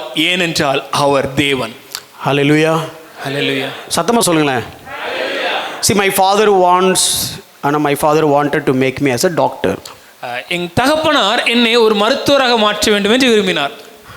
உங்களையா அப்படி நீங்க நினைக்க கூடாது. Yes, he had the plan. அவருக்கு ஒரு பிளான் இருந்துச்சு. When I heard this from my father, இதை எப்போ நான் என் தகப்பனிலிருந்து தெரிந்து கொண்டேன். I still remember when I was studying the second standard, long ago, recent past, second standard. கொஞ்ச நாளைக்கு முன்பாக நான் ரெண்டாவது படிக்கும்போது என் தகப்பனார் இதை சொன்னா நான் அறிந்து கொண்டேன். We need to change the interpreter actually. When I was doing second standard, my father says, okay, no, you need to become a doctor. நான் ரெண்டாவது வகுப்பு படிக்கும்போது என் தகப்பனார் சொன்னார் நீ மருத்துவராக வேண்டும் என்று. See, don't follow this, but let me tell you this. இது அப்படியே நீங்க எடுத்துக்காதீங்க, புரிஞ்சுக்க. There was an astrologer came to my home that time when I was I think second standard, when I was doing second standard. அவர் ரெண்டாவது படிக்கும்போது எங்க வீட்டுக்கு ஒரு ஜோசியர் வந்தார். வீட்டுக்கு வரலப்பா நீ வேற. என்னது சரி வேணா. So they asked me to show my palm. ஒரு ஜோசியர் வந்தாரு, அப்ப என் கையை காட்ட சொன்னாங்க. So there so many people are checking, so my dad said, okay, இவங்க கையை கொஞ்சம் பாருங்க அப்படினு. So அநேக ஜனங்கள் அதை பார்த்தனா, ஆகவே என் தகப்பனும் let me check his hand also. And the astrologer told, அப்ப அந்த ஜோசியர் சொன்னாரு he will have a big shop. அவருக்கு ஒரு பெரிய ஒரு கடை இருக்கும். அவருக்கு அதுதான் தெரிஞ்சிருக்கு அன்னைக்கு. பெரிய பிசினஸ் மேன் சொல்றது அப்படி சொல்லிட்டாரு போல இருக்கு. So what he thought, ஒரு பெரிய வர்த்தக தொழிலதிபருங்க அந்த விதமா அவர் சொல்லிவிட்டார். Immediately my dad was asking, உடனே எங்க அப்பா கேட்டாங்க, will he not become a doctor? மருத்துவராக மாட்டானா? No, அது நக்கலா தான், because he was not an uneducated man, but still he was asking his heart. அவருடைய இருதயத்தின் காரியம் அவருக்கு புரியாம இல்ல, ஒரு நக்கலாக சர்காஸ்டிக்காக நான் டாக்டர் ஆக மாட்டானா? Will he not become a doctor? மருத்துவராக மாட்டானா? Will he not? No, he'll become a shop owner. இல்ல அவர் ஒரு தொழிலதிபரா மாறுவான். Oh, okay, fine. சரி, okay. Later point of time, பின் நாட்களிலே, no, look at my studies. என் படிப்பை பார்க்கும்போது nobody is expected that I will become a doctor. அதை பார்த்து யாருமே எதிர்பார்க்கல நான் டாக்டரா வேணும். அதை பார்த்தேன்னு நான் சொல்லல. So nobody, my teacher, nobody is expected that I'll become a doctor. என்னுடைய ஆசிரியரும் இல்ல யாருமே நான் ஒரு மருத்துவரா மாறுவேன்னு எதிர்பார்க்கல. Then finally somehow they do all that something to make me as an engineer. கடைசி அவங்களால ஏதாவது செஞ்சு எப்படியோ ஒரு விதத்துல என்ன ஒரு பொறியாளரா மாத்திட்டாங்க. என்னை பத்தி கேவலமா பேசணும்னே அப்படின்னு கேட்டு பார்த்துட்டு இருக்காங்க பாருங்க. அதுல ஒரு சந்தோஷம். சரி சொல்றேன். I know he made me, they put me in the diploma. ஆகவே என்ன ஒரு டிப்ளமோக்கு ஒரு பாலிடெக்னிக்ல சேர்த்துட்டாங்க. Because my dad's vision is I wanted him to become a doctor, but he he's failed. At least let me make him as an engineer somehow. எங்க அப்பாவோட தகப்பனாருடைய தரிசனம் என்னன்னா எப்படியாவது என் மகனை ஒரு மருத்துவரா மாத்துவேன்னு. அதுக்கு வாய்ப்பு இல்ல. ஆகவே எப்படியாவது அட்லீஸ்ட் ஒரு பொறியாளராவது அவனை மாத்திரணும். Went to diploma, பாலிடெக்னிக் முடிச்சிட்டு then came to engineering. அது இன்ஜினியரிங் படிச்சு, and even my all my professors would have never imagined that I will finish my engineering degree. அதுல எனக்கு காலேஜ்ல எனக்கு பாடம் எடுத்த எந்த ஆசிரியர்களும் கூட நான் என்னோட இன்ஜினியரிங் டிகிரி முடிப்பேன்னு கூட எதிர்பார்க்கல. Don't come back and ask me all the context please. இது பின்னாடி வந்து இது என்னன்னு தயவு செய்து கேட்காதீங்க. They would have never imagined. ஏன்னா அவங்க எதிர்பார்க்கவே இல்லை நான் முடிப்பேன்னு. But God's grace, கர்த்தருடைய கிருபையினால I finished my engineering. என்னுடைய பொறியியல் படிப்பை முடிச்சேன். And my dad felt so happy. எங்க அப்பாக்கு ரொம்ப சந்தோஷம். He said you are the first engineer in our family. அவர் சொன்னாரு நம்ம குடும்பத்திலே முதல் பொறியாளர் நீதான்ப்பா. Praise God. கர்த்தருக்கு ஸ்தோத்திரம். And somehow you need to work on the corporate. எப்படியாவது நீ இந்த கார்ப்பரேட் கம்பெனில வேலை செய்யணும். But it was a huge recession when I came out. நான் கல்லூரி படிப்பை முடித்த போது ஒரு மிகப்பெரிய ரிசெஷன் காலகட்டம். Very poor career. ஆகவே வேலை வாய்ப்புகள் இல்லை. My only dream, என்னுடைய ஒரே கனவு, my only dream, ஒரே கனவு, I need to have access card. ஒரு access card எனக்கு வேணும். அவ்வளவுதான். அந்த ஒரு கார்டு கையில கழுத்துல போட்டு போணும். I need to have an access card on my shoulders. That was my only dream. When I got my first corporate job, என்னுடைய முதல் கார்ப்பரேட் கம்பெனில வேலைக்கு சேர்ந்த போது, believe me, you guys will roll your ID card and put it in your bag. நான் சொன்னா நீங்க நம்ப மாட்டீங்க. நீங்க எல்லாம் என்ன பண்ணுவீங்கன்னா உங்க ஐடி கார்டை சுத்தி உங்க பாக்கெட்ல வச்சுப்பீங்க. But you will never see me without ID card. ஆனா என்ன ஐடி கார்டு இல்லாமலே நீங்க பார்க்க முடியாது. Even in the Mount Road I'll put the ID card and ride the bike. Mount ரோட்ல பைக் ஓட்டும்போது ஐடி கார்டோடயே தான் வருவேன். Purpose is different. எப்பொழுதுமே ஐடி கார்டோட தான். So and also I'll have one more aim. எனக்கு எதை தவிர இன்னொரு நோக்கம். Whenever people are asking about salary, பொதுவா ஜனங்களுடைய சாலரி குறித்து கேட்கும்போது I say 2000, 2000, 6000, 6000, or 15000, 15000. But my vision is, ஆனா என் தரிசனம் என்னன்னா everybody is talking 1.2 or 3.5. What does it mean? CTC. எல்லாரும் 1.2, 2.5 அப்படிலாம் சிடிசின்றாங்க. அப்படினா என்ன? I never knew the definition of CTC. இந்த சிடிசினா என்னன்னு எனக்கு தெரியாது. Then when I first joined in corporate, they said, okay, are you okay to join for the CTC of so and so? முதலாக corporate கம்பெனில சேர்ந்த போது அவங்க என்கிட்ட கேட்டாங்க, இந்த சிடிசிக்கு நீங்க வேலையில சேர தயாரா? நீங்க CTC ன்னு சொன்னதே போதும் தாய், நான் ஜாயின் பண்றேன். Because you said CTC is there, let me join was my heart. And my family was happy. என் குடும்பம் ரொம்ப சந்தோஷமா இருந்தாங்க. Because I literally became an engineer and working in a corporate company. ஏன்னா நான் உண்மையாகவே ஒரு பொறியாளராக மாறி ஒரு கார்ப்பரேட் கம்பெனில வேலை செய்தேன். But I never see God's provision in the journey. ஆனா இந்த முழு பயணத்திலும் தேவனுடைய ஆசீர்வாதமான கரத்தை நான் பார்க்கல. I never imagined that I will go down site. நான் வெளிநாட்டுக்கு செல்வேன்னு நான் நினைக்கவே இல்லை. I never imagined that I left my company. நான் வைத்திருந்த கம்பெனியை விட்டு வருவேன்னு நான் நினைக்கவே இல்லை. I have never imagined I have left my job. என்னோட வேலையை விடுவேன்னு நான் நினைக்கவே இல்லை. But God led me through the path and just train me, and I don't even see the provisions of God. My plans are different, my ways are different, but His plan and His provisions made me to stand in this place for His glory. Amen. ஒருவேளை அந்த பயணத்தில் நான் தேவனுடைய கரத்தை பார்க்காமல் இருக்கலாம். ஆனால் என்னுடைய திட்டங்களோ என்னுடைய செயல்களோ அல்ல, தேவனுடைய திட்டங்களும் தேவனுடைய செயல்களும் நிறைவேறும் வண்ணமாக தேவனுடைய அனுகூலங்களை ஒவ்வொரு காரியத்திலும் தேவன் காண்பித்து என்னை இந்த இடத்திலேயே தேவனுடைய நாம மகிமைக்காக நிற்க செய்தார். தேவனுக்கே மகிமை உண்டாகட்டும். Hallelujah. Hallelujah. What is it? அது என்ன? Why am I failing? ஏன் தோல்வி? What is it? ஏன்? Why this company? ஏன் இந்த வேலை? And what is it? My job is tough.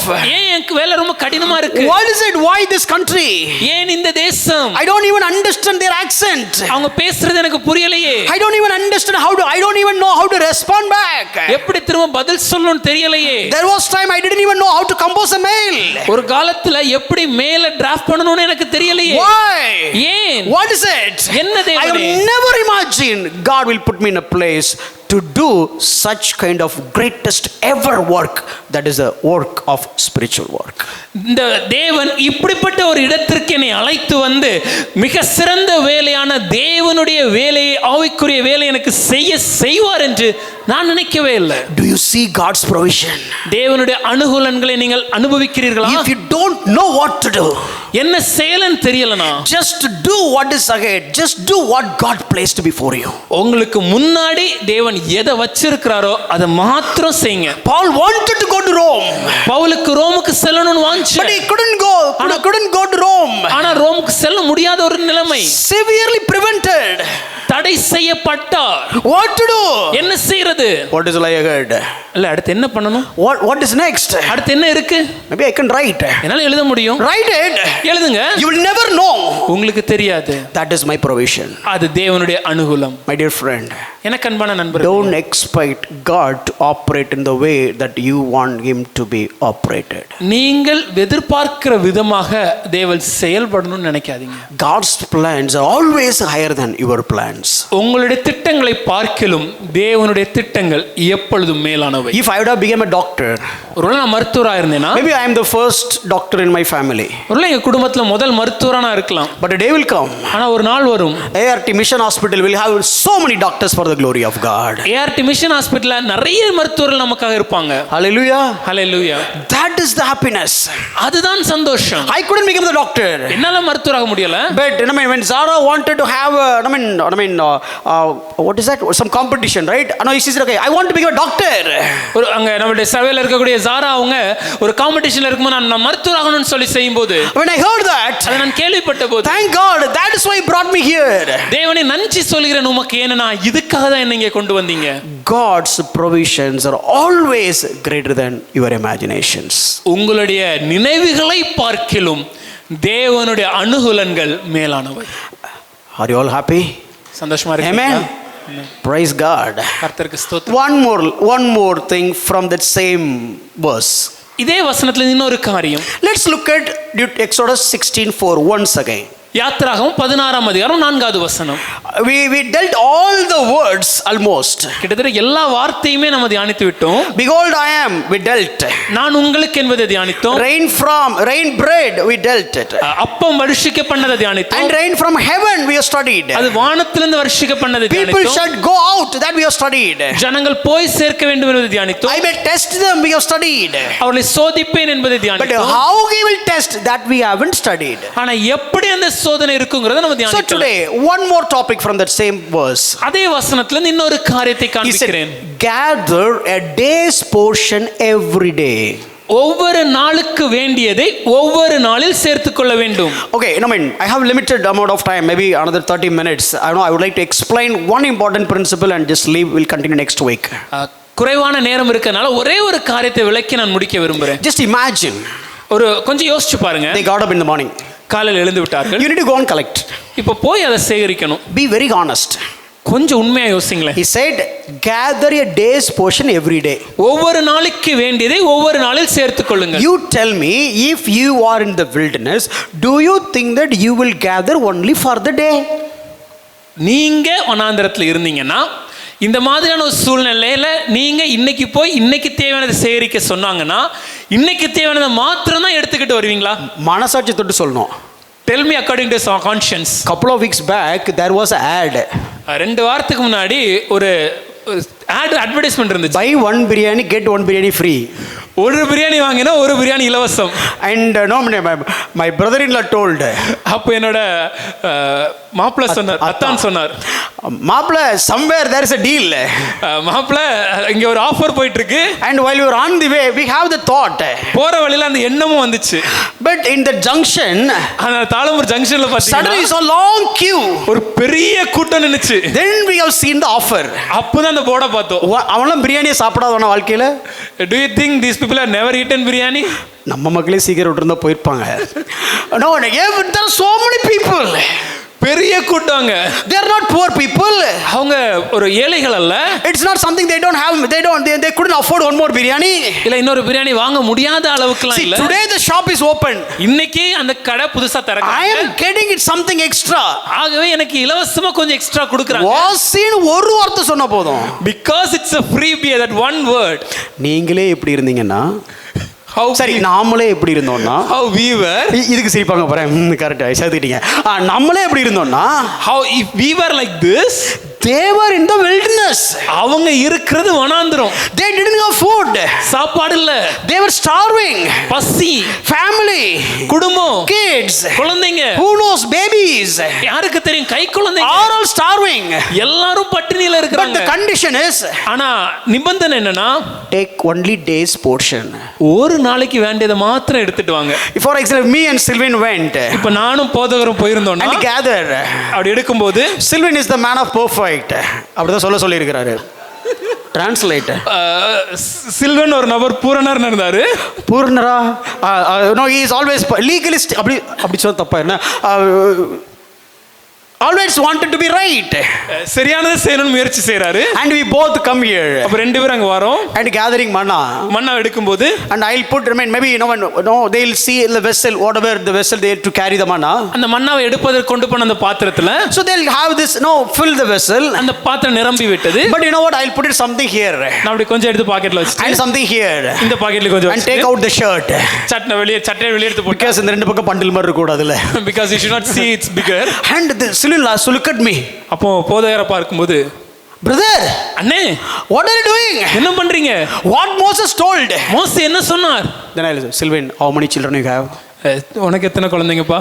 That is just I got the baby. இப்பதானே குழந்தை பிறந்துச்சு. எங்க வீட்ல ரெண்டு. I have 2 babies. புரியுதா? Understand?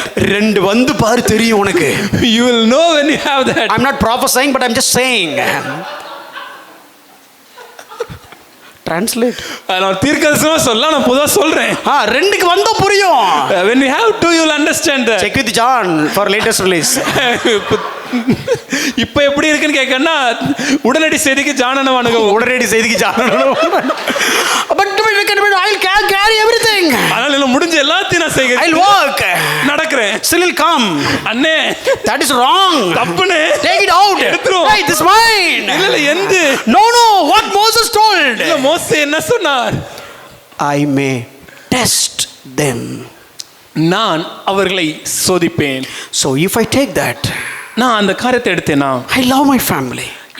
எனக்கு பிரியமான குடும்பத்துக்கு, I love my children. என் பிள்ளைகளை நான் நேசிக்கிறேன். They are starving. அவங்க பட்டினியில இருக்காங்களே. I don't know whether I'll get it tomorrow or not. நாளைக்கு கிடைக்குமா கிடைக்காதான்னு எனக்கு தெரியாதே. Because nobody has ever seen this. ஏனென்றால் இப்படிப்பட்ட காரியத்தை யாரும் பார்த்ததே இல்லை. Nobody had ever told this. இப்படிப்பட்ட காரியத்தை யாரும் சொன்னதும் இல்லை. Just imagine, it is like the probability. Look at the probability. கொஞ்சம் probabilityயோட வாய்ப்பா யோசிச்சு பாருங்களேன். You can get it. கிடைக்கலாம். And you cannot get it. கிடைக்காமலும் இருக்கலாம். If you cannot get it, what will happen tomorrow? ஒருவேளை நாளைக்கு கிடைக்கலனா என்ன ஆவது? That is where exactly God put the test. அங்கதான் தேவன் தன்னுடைய சோதனையை வைத்தார். Let's see whether you are really believing me or not. என்ன நீங்க நம்புறீங்களா இல்லையான்னு உண்மையாவே பாப்போம். I was wondering when I was reading the passage. இத வாசிக்கும் போது ஆச்சரியப்பட்டேன். God would have given exactly what they really need. தேவன் அவர்களுக்கு எவ்வளவு தேவையோ அதை மாத்திரம் கொடுத்திருக்கலாமே. If they were able to take more than what they need, which means God has given more than they need. அவர்களுக்கு தேவையானதை பார்க்கிலும் அந்நாளுக்கு தேவையானதை பார்க்கிலும் அதிகமாக அவங்களால எடுக்க முடியும்னு அதுக்கு அர்த்தம் என்னன்னா, அவங்களுக்கு தேவையை காட்டிலும் அதிகமாகவே தேவன் கொடுத்திருந்தார். கொடுக்காம சோதிக்கல.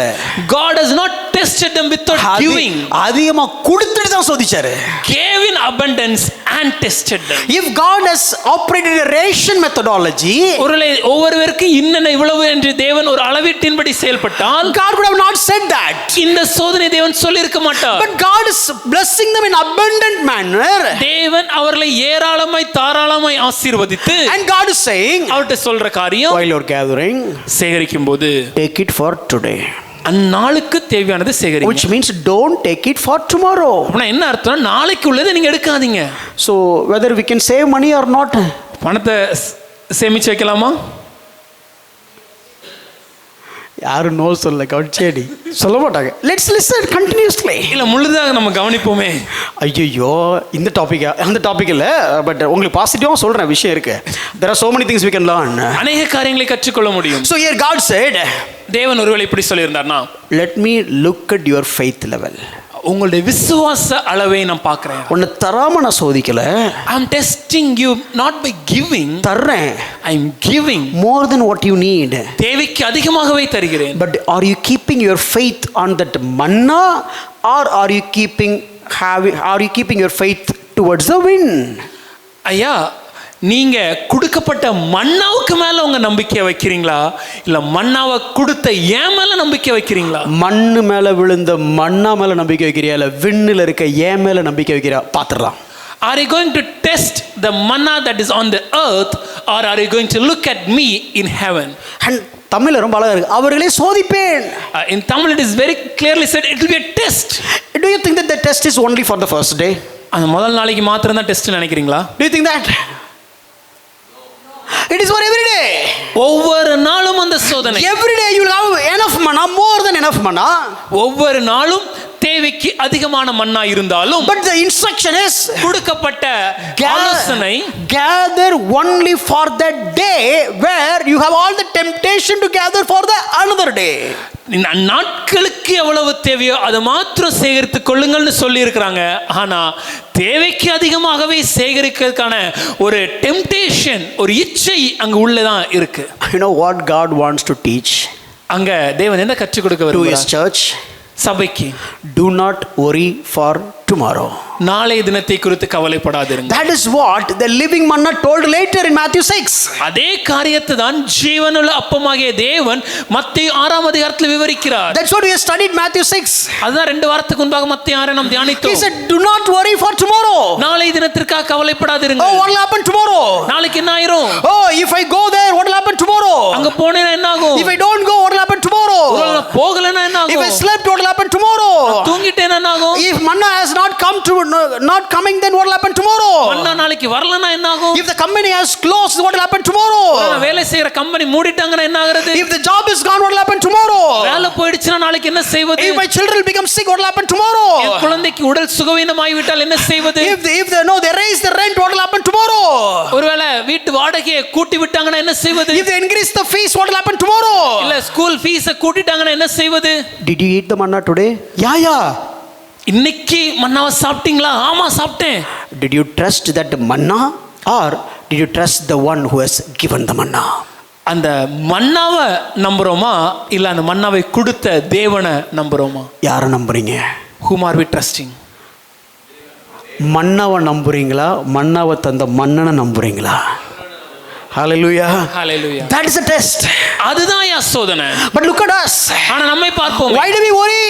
எதற்காக கவலைப்படுகிறோம்? Our problem is whether we'll get the manna day after tomorrow. நமக்கு பிரச்சனை நாளை கழிச்சு நமக்கு மன்னா கிடைக்குமா? But God said, gather today. ஆனா தேவன் சொல்றாரு, இன்னைக்கு செய்கிறீங்க. Eat today. இன்னைக்கு சாப்பிடுங்க. Sleep today. இன்னைக்கு தூங்குங்க. Be merry. சந்தோஷமா இருங்க. Trust me. என்னை நம்புங்க. And sleep. தூங்குங்க. நாளைய தினத்தை அது பாத்துக்கோ. Tomorrow will be taken care by itself. Tomorrow is taken care by itself because I will hold that tomorrow.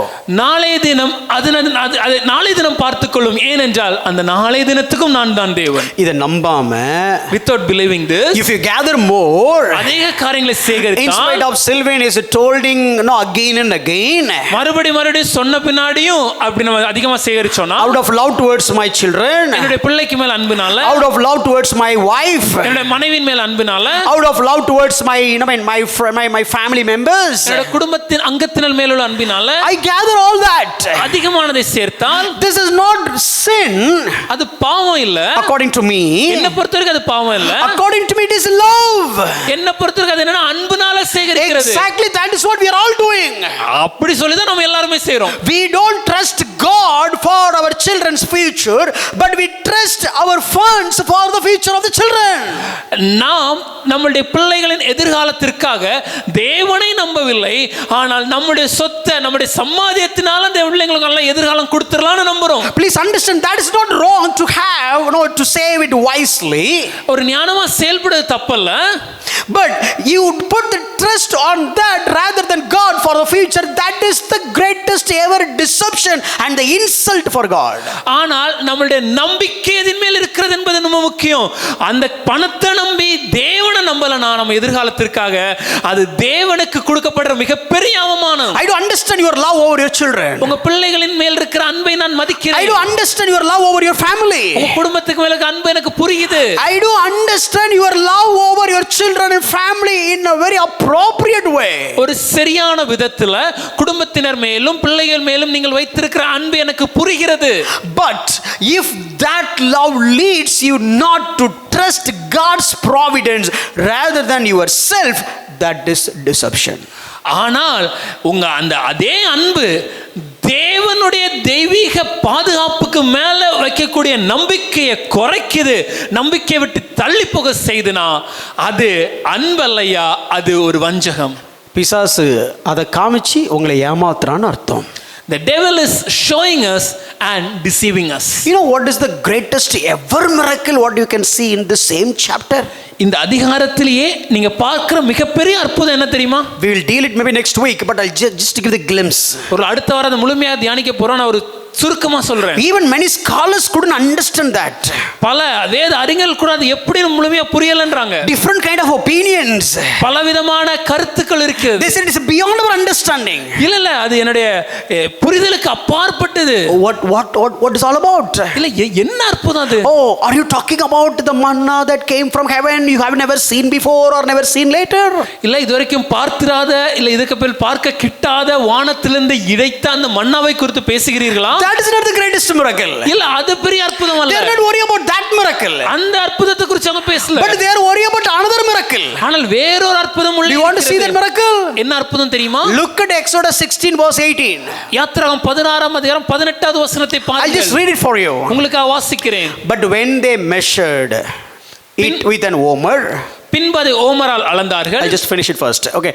When they measured it within an omer, whoever gathered much had nothing left over, and whoever gathered little had no lack. Each of them gathered as much as he could eat. பின்பதை ஓமரால் அளந்தார்கள். மிகுதியாய் சேர்த்தவனுக்கு மீதியானதும் இல்லை, கொஞ்சமாய் சேர்த்தவனுக்கு குறைவானதும் இல்லை. அவரவர் தாங்கள் புசிக்கும் அளவுக்கு தக்கதாக சேர்த்தார்கள். How is it a miracle? இது எப்படி ஒரு அற்புதம்? Let me ask you a question. ஒரு கேள்வி கேட்கிறேன். How many of you have a refrigerator at your home? எத்தனை வீட்ல ஃப்ரிட்ஜ் வச்சிருக்கீங்க? கைத்து ஃப்ரிட்ஜ் வச்சிருக்கோம். இந்த ஃப்ரிட்ஜை ஆஃப் பண்ணி போட்டு ஒரு வாரம் உங்க வீட்டில் வாழ முடியுமா?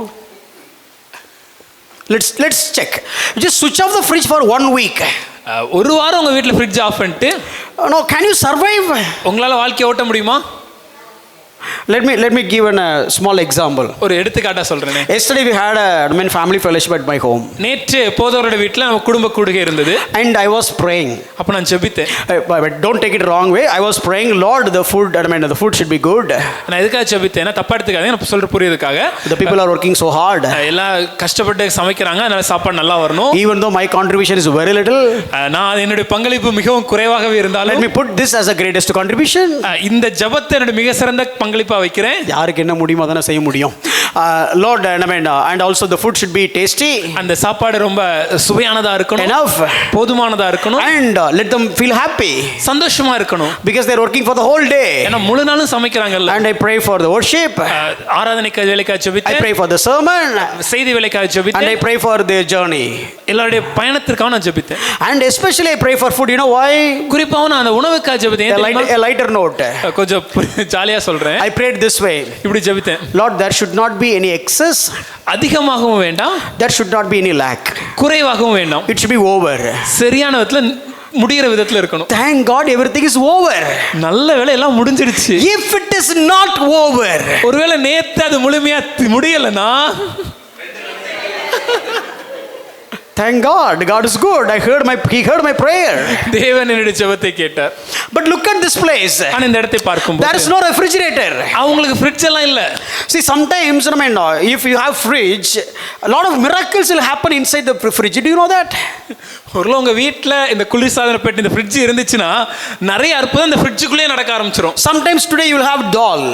இன்னைக்கு பருப்பு குழம்பு இருக்கும். And once the day is over, அந்த நாள் முடியும் போது the dal will get into the fridge. அந்த பருப்பு வந்து அந்த ஃப்ரிட்ஜுக்குள்ள போயிடும். And it is being transformed tomorrow as sambar. அடுத்த நாள் சாம்பாரா உருமாயி வெளிய வரும். Then you will have sambar. சாம்பாரா சாப்பிடுவோம். Even if you have some leftover, அதுல கொஞ்சம் மீதி the ஆச்சுன்னா sambar will get into the fridge. அது மறுபடியும் ஃப்ரிட்ஜுக்குள்ள And போயிட்டு it will transform itself, and today after tomorrow will come as a rasam, parupu rasam. அடுத்த நாள் பருப்பு ரசமா உருமாயி மறுபடியும் வெளிய வரும். So it is better to finish the first day itself. ஆக முதல் நாளே தீர்த்து விடுவது நல்லது. Or else it will grow from glory to glory to glory, and it keep going. இல்லனா அது மகிமையின் மேல் மகிமையாக உருமாறிக்கொண்டே செல்கிறது. But poor people Israelite, they don't have the option. ஆனா அப்படி ஒரு வாய்ப்பு இஸ்ரவேல் ஜனங்களுக்கு இல்ல. But they gathered much. ஆனா நிறைய சேர்த்தாங்க. They gathered much. மிகுதியாய் சேர்த்தார்கள். And they came home. வீட்டுக்கு வந்தாங்க. And look at the miracle. அங்க இந்த அற்புதத்தை பாருங்க. Read that verse very carefully. அந்த வசனத்தை திரும்ப வாசிங்க. There are people gathered much, but they don't have a leftover. மிகுதியாய் சிலர் சேர்த்தாலும் அவர்களுக்கு மீதமாக எதுவும் இல்லை. They don't have stuff to keep in the fridge. அடுத்த நாளுக்காக ஒதுக்கி வைக்கிறது ஃப்ரிட்ஜ்ல வைக்கிறதுக்கு எதுவும் இல்ல. It's over. அது முடிஞ்சு போயிடுச்சு. And there are people, they couldn't measure it properly. They gather little. ஒரு சிலருக்கு ப்ராப்பரா அது அளக்க முடியாம கொஞ்சமா அதை சேர்த்தாங்க. But no lack. ஆனா அங்கேயும் குறைவில்லை. No, you need to seek, and everybody is scratching their head. எல்லாரும் தலையை பிச்சிக்கிட்டு இருக்கணும். How is it possible? ஐயா இது எப்படி? That is the power of God. அது தேவனுடைய வல்லமை. If you put trust on God, நீங்கள் தேவனை நம்பினீர்கள் என்றால், if you disobey, நீங்கள் கீழ்ப்படியாவிட்டால் it won't work. அது வேலை செய்யாது sir. If you obey, கீழ்ப்படிச்சீங்கன்னா, if you gather little, கொஞ்சமா எடுத்தா கூட it's his responsibility அது அவருடைய கடமை to meet your needs. உங்களுடைய தேவைகளை சந்திக்க. Hallelujah. You hope you got my point. சொல்றது புரிஞ்சிருக்கும்னு So நினைக்கிறேன். this is the divine intervention every day of your life. உங்களுடைய வாழ்க்கையில ஒவ்வொரு நாளும் தேவன் எப்படி செயல்படுகிறார், இடைப்படுகிறார் என்பதை இதில் பார்க்க முடிகிறது. See, you can know the physical providence. God is considering each and every one of their home. ஒவ்வொரு வீட்டில் இருக்கக்கூடிய ஒவ்வொருத்தருடைய தேவையும் அவங்களுடைய வயிற்றின் தேவை குறித்து தேவன் செயல்படுகிறார். Manna fell not only for the men, not only for the women, not only for the children, even for babes, for all the people God considered and put the manna. அந்த மன்னா என்னும் உணவு அங்கிருந்த ஆண்களுக்கு மாத்திரமல்ல, பெண்களுக்கு மாத்திரமல்ல, குழந்தைகளுக்கும் இன்னும் கை குழந்தைகளுக்கும் கூட தேவன் ஒவ்வொருவரையும் நினைவு கூர்ந்து அந்த மன்னாவை அவர்களுக்கு அருளினார். See, it's not about how much you earn. ஐயா இது நான் எவ்வளவு சேர்க்கிறேன் என்பதில்லை. It is not how much you store. எவ்வளவு சேமிச்சு வைக்கிறேன் என்பதில்லை. It is not how much you accumulate. இல்ல எவ்வளவு நான் சேர்த்து வைத்திருக்கிறேன் என்பதில்லை. Please understand the heavenly economy. ஐயா பரலோகத்தின் பொருளாதாரத்தை கொஞ்சம் புரிஞ்சுக்கோங்க. When heaven is delivering something, பரலோகம் ஒரு காரியத்தை அருளும்போது heaven is not delivering for somebody is too much, somebody is for little.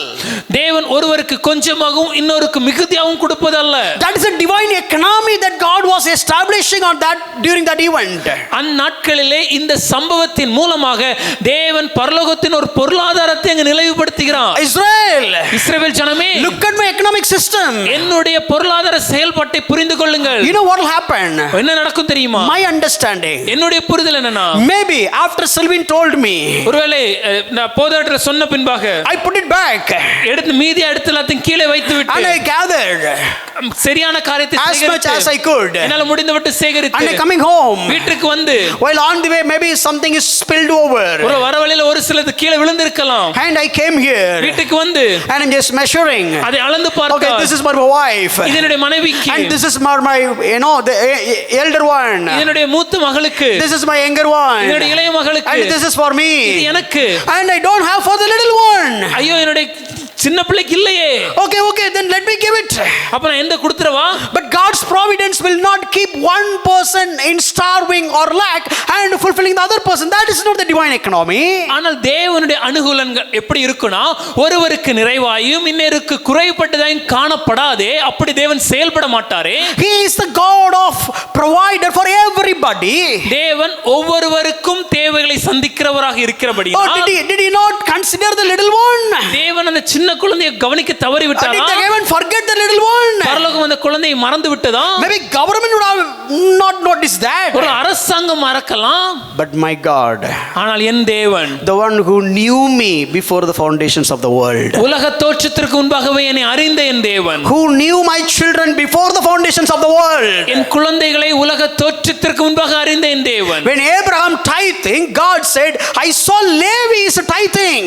Abraham தசமபாகம் கொடுத்தபோது தேவன் சொல்கிறார், நான் லேவி கோத்திரத்தின் தசமபாகத்தை அறிந்திருக்கிறேன். He was not born yet. ஐயா, லேவி இன்னும் பிறக்கவே இல்லை. Oh, that is the God I am. இல்ல, அதுதான்ப்பா நான்.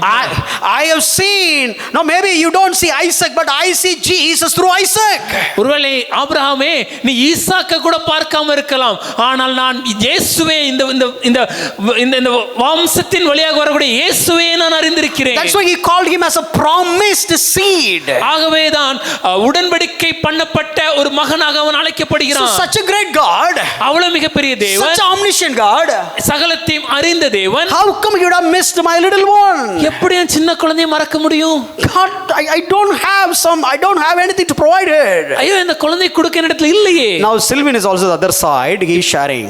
இப்போ இன்னொரு இடத்துல நான் எல்லா காரியங்களையும் கொடுத்து I would have told my wife, நான் மனைவிட்ட சொல்லிருப்பேன், I know, எனக்கு தெரியும், I was trying to gather much, நிறைய சேகரிக்க முயற்சி செய்தேன், but this man Sylvain, you know who was gathering me next? ஆனா என் பக்கத்துல சேகரித்து கொண்டிருந்த இந்த சில்வன் என்ன சொன்னான் தெரியுமா? That guy was threatening me. அவன் என்ன பயமுறுத்திட்டான். He was asking me to obey. எனக்கு கீழ்ப்படிய சொன்னான். So whatever I gathered, I just throw it back. ஆகவே நான் மிகுதியா எடுத்த எல்லாத்தையும் நான் விட்டு விட்டேன். Oh, sorry my dear. ஐயோ, என்ன மன்னிச்சுக்கோ மகளே. Now you know what happened? ஆனா இப்ப என்ன நடக்கும் தெரியுமா? My neighbor Sylvain, என்னுடைய பக்கத்துல இருக்கிற and he Sylvan, was no sharing. அவன் அங்க இருக்கிற எல்லாருக்கும் கொடுக்கும்போது He has given this wife, மனைவிக்கு, and even he has remained son, மகனுக்கு, and he has taken for himself, தனக்கு எல்லாம் எடுத்த பண்பு, and little bit is left over. கொஞ்சம் மிகுதியா இருக்கு. கணக்கு பண்ண தான் அள்ளிட்டு வந்தேன். I gathered with the right intention, right? I should not take more. நான் எப்படி அதிகமா In எடுத்தேன்? my heart I didn't intend to do that. என்னோட இருதயத்துல அதிகமா சேர்க்கணும்னு நினைக்கலையே. Then what should I do? இப்ப நான் என்ன செய்வது? And he just taken it, அதை எடுத்துக்கொண்டு and I am just coming on his home. நான் வெளியே வரும்போது போதகரை பார்க்கிறேன். Sylvain, do you have any left over? Sylvan, உங்ககிட்ட ஏதாவது extra? Exactly, I have some. இல்ல, என்கிட்ட இருக்குனே. This cannot be eaten for an adult. இது ஒரு பெரியவரால சாப்பிட முடியாது. This is not enough for adult. ஒரு பெரியவர் சாப்பிடுற அளவுக்கு பத்தாது. No Sylvain, no. இல்ல சில்வன், இல்ல. I need for my little one. இல்ல, என்னுடைய சிறிய மகளுக்கு தேவை. Give it to me. என்னிடத்துல கொடுங்க. And I measure it. அதை அளந்து பார்த்தா I don't have a lack and he don't have any excess. That is the divine economy. Amen. என்னிடத்தில் குறைவும் இல்லை, அவரிடத்துல அதிகமாகியும் இல்லை. இப்படிதான் பரலோகத்தின் பொருளாதாரம் செயல்படுகிறது. The test is, அந்த பரீட்சை என்னன்னா, do you gather for that day? நாட்களுக்கு உரியதை நீங்கள் சேகரிக்கிறீர்களா? Do you gather more or do you gather less? அதிகமா சேர்க்கிறோமா இல்ல குறைவா சேர்க்கிறோமா? That doesn't matter. அது பிரச்சனை இல்ல. Did you put the trust on the manna or did you put the trust on the one who has given manna? உங்க நம்பிக்கை எதன் மேல வச்சிருக்கீங்க என்பதுதான் சோதனை. மன்னாவை நம்புறீங்களா இல்ல இந்த மன்னாவை அருளிய மன்னனை நம்புறீங்களா? Okay, I have so much to say, so let's continue next week. அநேக காரியங்கள் இன்னும் அதுல இருக்கு. ஆகவே அடுத்த வாரம் இதை தொடர்ந்து தியானிக்க போறோம். Hope you got my point. நான் சொல்ல வரது உங்களுக்கு புரிஞ்சிருக்கும். Number 1, முதலாவது, see God's glory through his provision. தேவனுடைய மகத்துவத்தின் மூலமாக தேவனுடைய மகிமையை கண்டு கொள்ளுங்கள். Don't expect God to be operated in the way that you expect. நீங்கள் எதிர்பார்த்த வண்ணமாக தேவன் செயல்படணும்னு நினைக்காதீங்க. Don't ask God to operate in ordinary way where God is planned to operate in extraordinary way. தேவனே, இந்த சாதாரண விஷயம் இந்த வழியில நீங்க செஞ்சிருங்கன்னு சொல்லி எதிர்பார்க்காதீங்க. ஏனென்றால் தேவன் அசாதாரண வழிகள், அசாத்தியமான காரியங்களை செய்கிறவர். Israelite people didn't get the food from the earth but heaven. இஸ்ரவேல் ஜனங்களுக்கு உணவு உலகத்திலிருந்து வரல, விண்ணிலிருந்து வந்தது. The earth is not your provider, my dear friend. ஐயா, இந்த உலகம் உங்களுடைய தேவைகளை சந்திப்பவர் அல்ல. If you are under the kingdom of God, he is your provider. நீங்கள் தேவனுடைய ராஜ்யத்தில் இருப்பீர்கள் என்றால் தேவனே உங்கள் தேவைகளை சந்திக்கிறவர். And if he provides, அவர் சந்திக்கும்போது don't expect him to operate by the worldly economy. அது உலகத்தின் நிலையில் நடக்கணும்னு எதிர்பார்க்காதீங்க. You don't need to worry about inflation, or you don't need to worry about laying off, you don't need to worry about technology, nothing. You are not being operated or controlled or governed by the worldly economy, whereas you are being controlled and governed by the divine economy of our Father. ஐயா இந்த உலகத்தின் காரியங்கள் நடக்கிற காரியங்கள் ஒருவேளை பணவீக்கமோ இல்லை பதவி நீக்கமோ இல்லைன்னா பொருளாதார சிக்கலோ இந்த காரியங்களை குறித்து கவலைப்படாதீங்க. ஏனென்றால் உலகத்தின் பொருளாதாரத்தின் அடிப்படையில் நாம் செயல்படவில்லை. பரலோக தேவனின் அடிப்படையில் பரலோகத்தின் பொருளாதாரத்தின் விதமாக நம்முடைய வாழ்க்கை நடக்கிறது. The only key thing is, ஒரே ஒரு முக்கியமான விஷயம், all your blessings are test. உங்களுடைய எல்லா ஆசீர்வாதமும் ஒரு சோதனை. No, many times before we get the blessing, we trust God.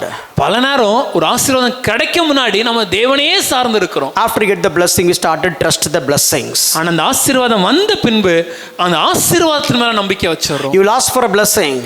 ஒரு ஆசீர்வாதத்துக்காக ஜெபித்தோம். And God has granted the blessing. தேவன் அந்த ஜெபத்தை நிறைவேற்றினார். But there is a warning. ஆனா கூட ஒரு எச்சரிக்கை. Make sure that that blessing is not a stumbling block or a hindrance to look after Him continuously. அந்த ஆசீர்வாதமே நாம் தேவனை அனுதினமும் தேடுவதற்கும் நாடுவதற்கும் ஒரு தடைக்கல்லாய் மாறிவிடக்கூடாது. Hallelujah.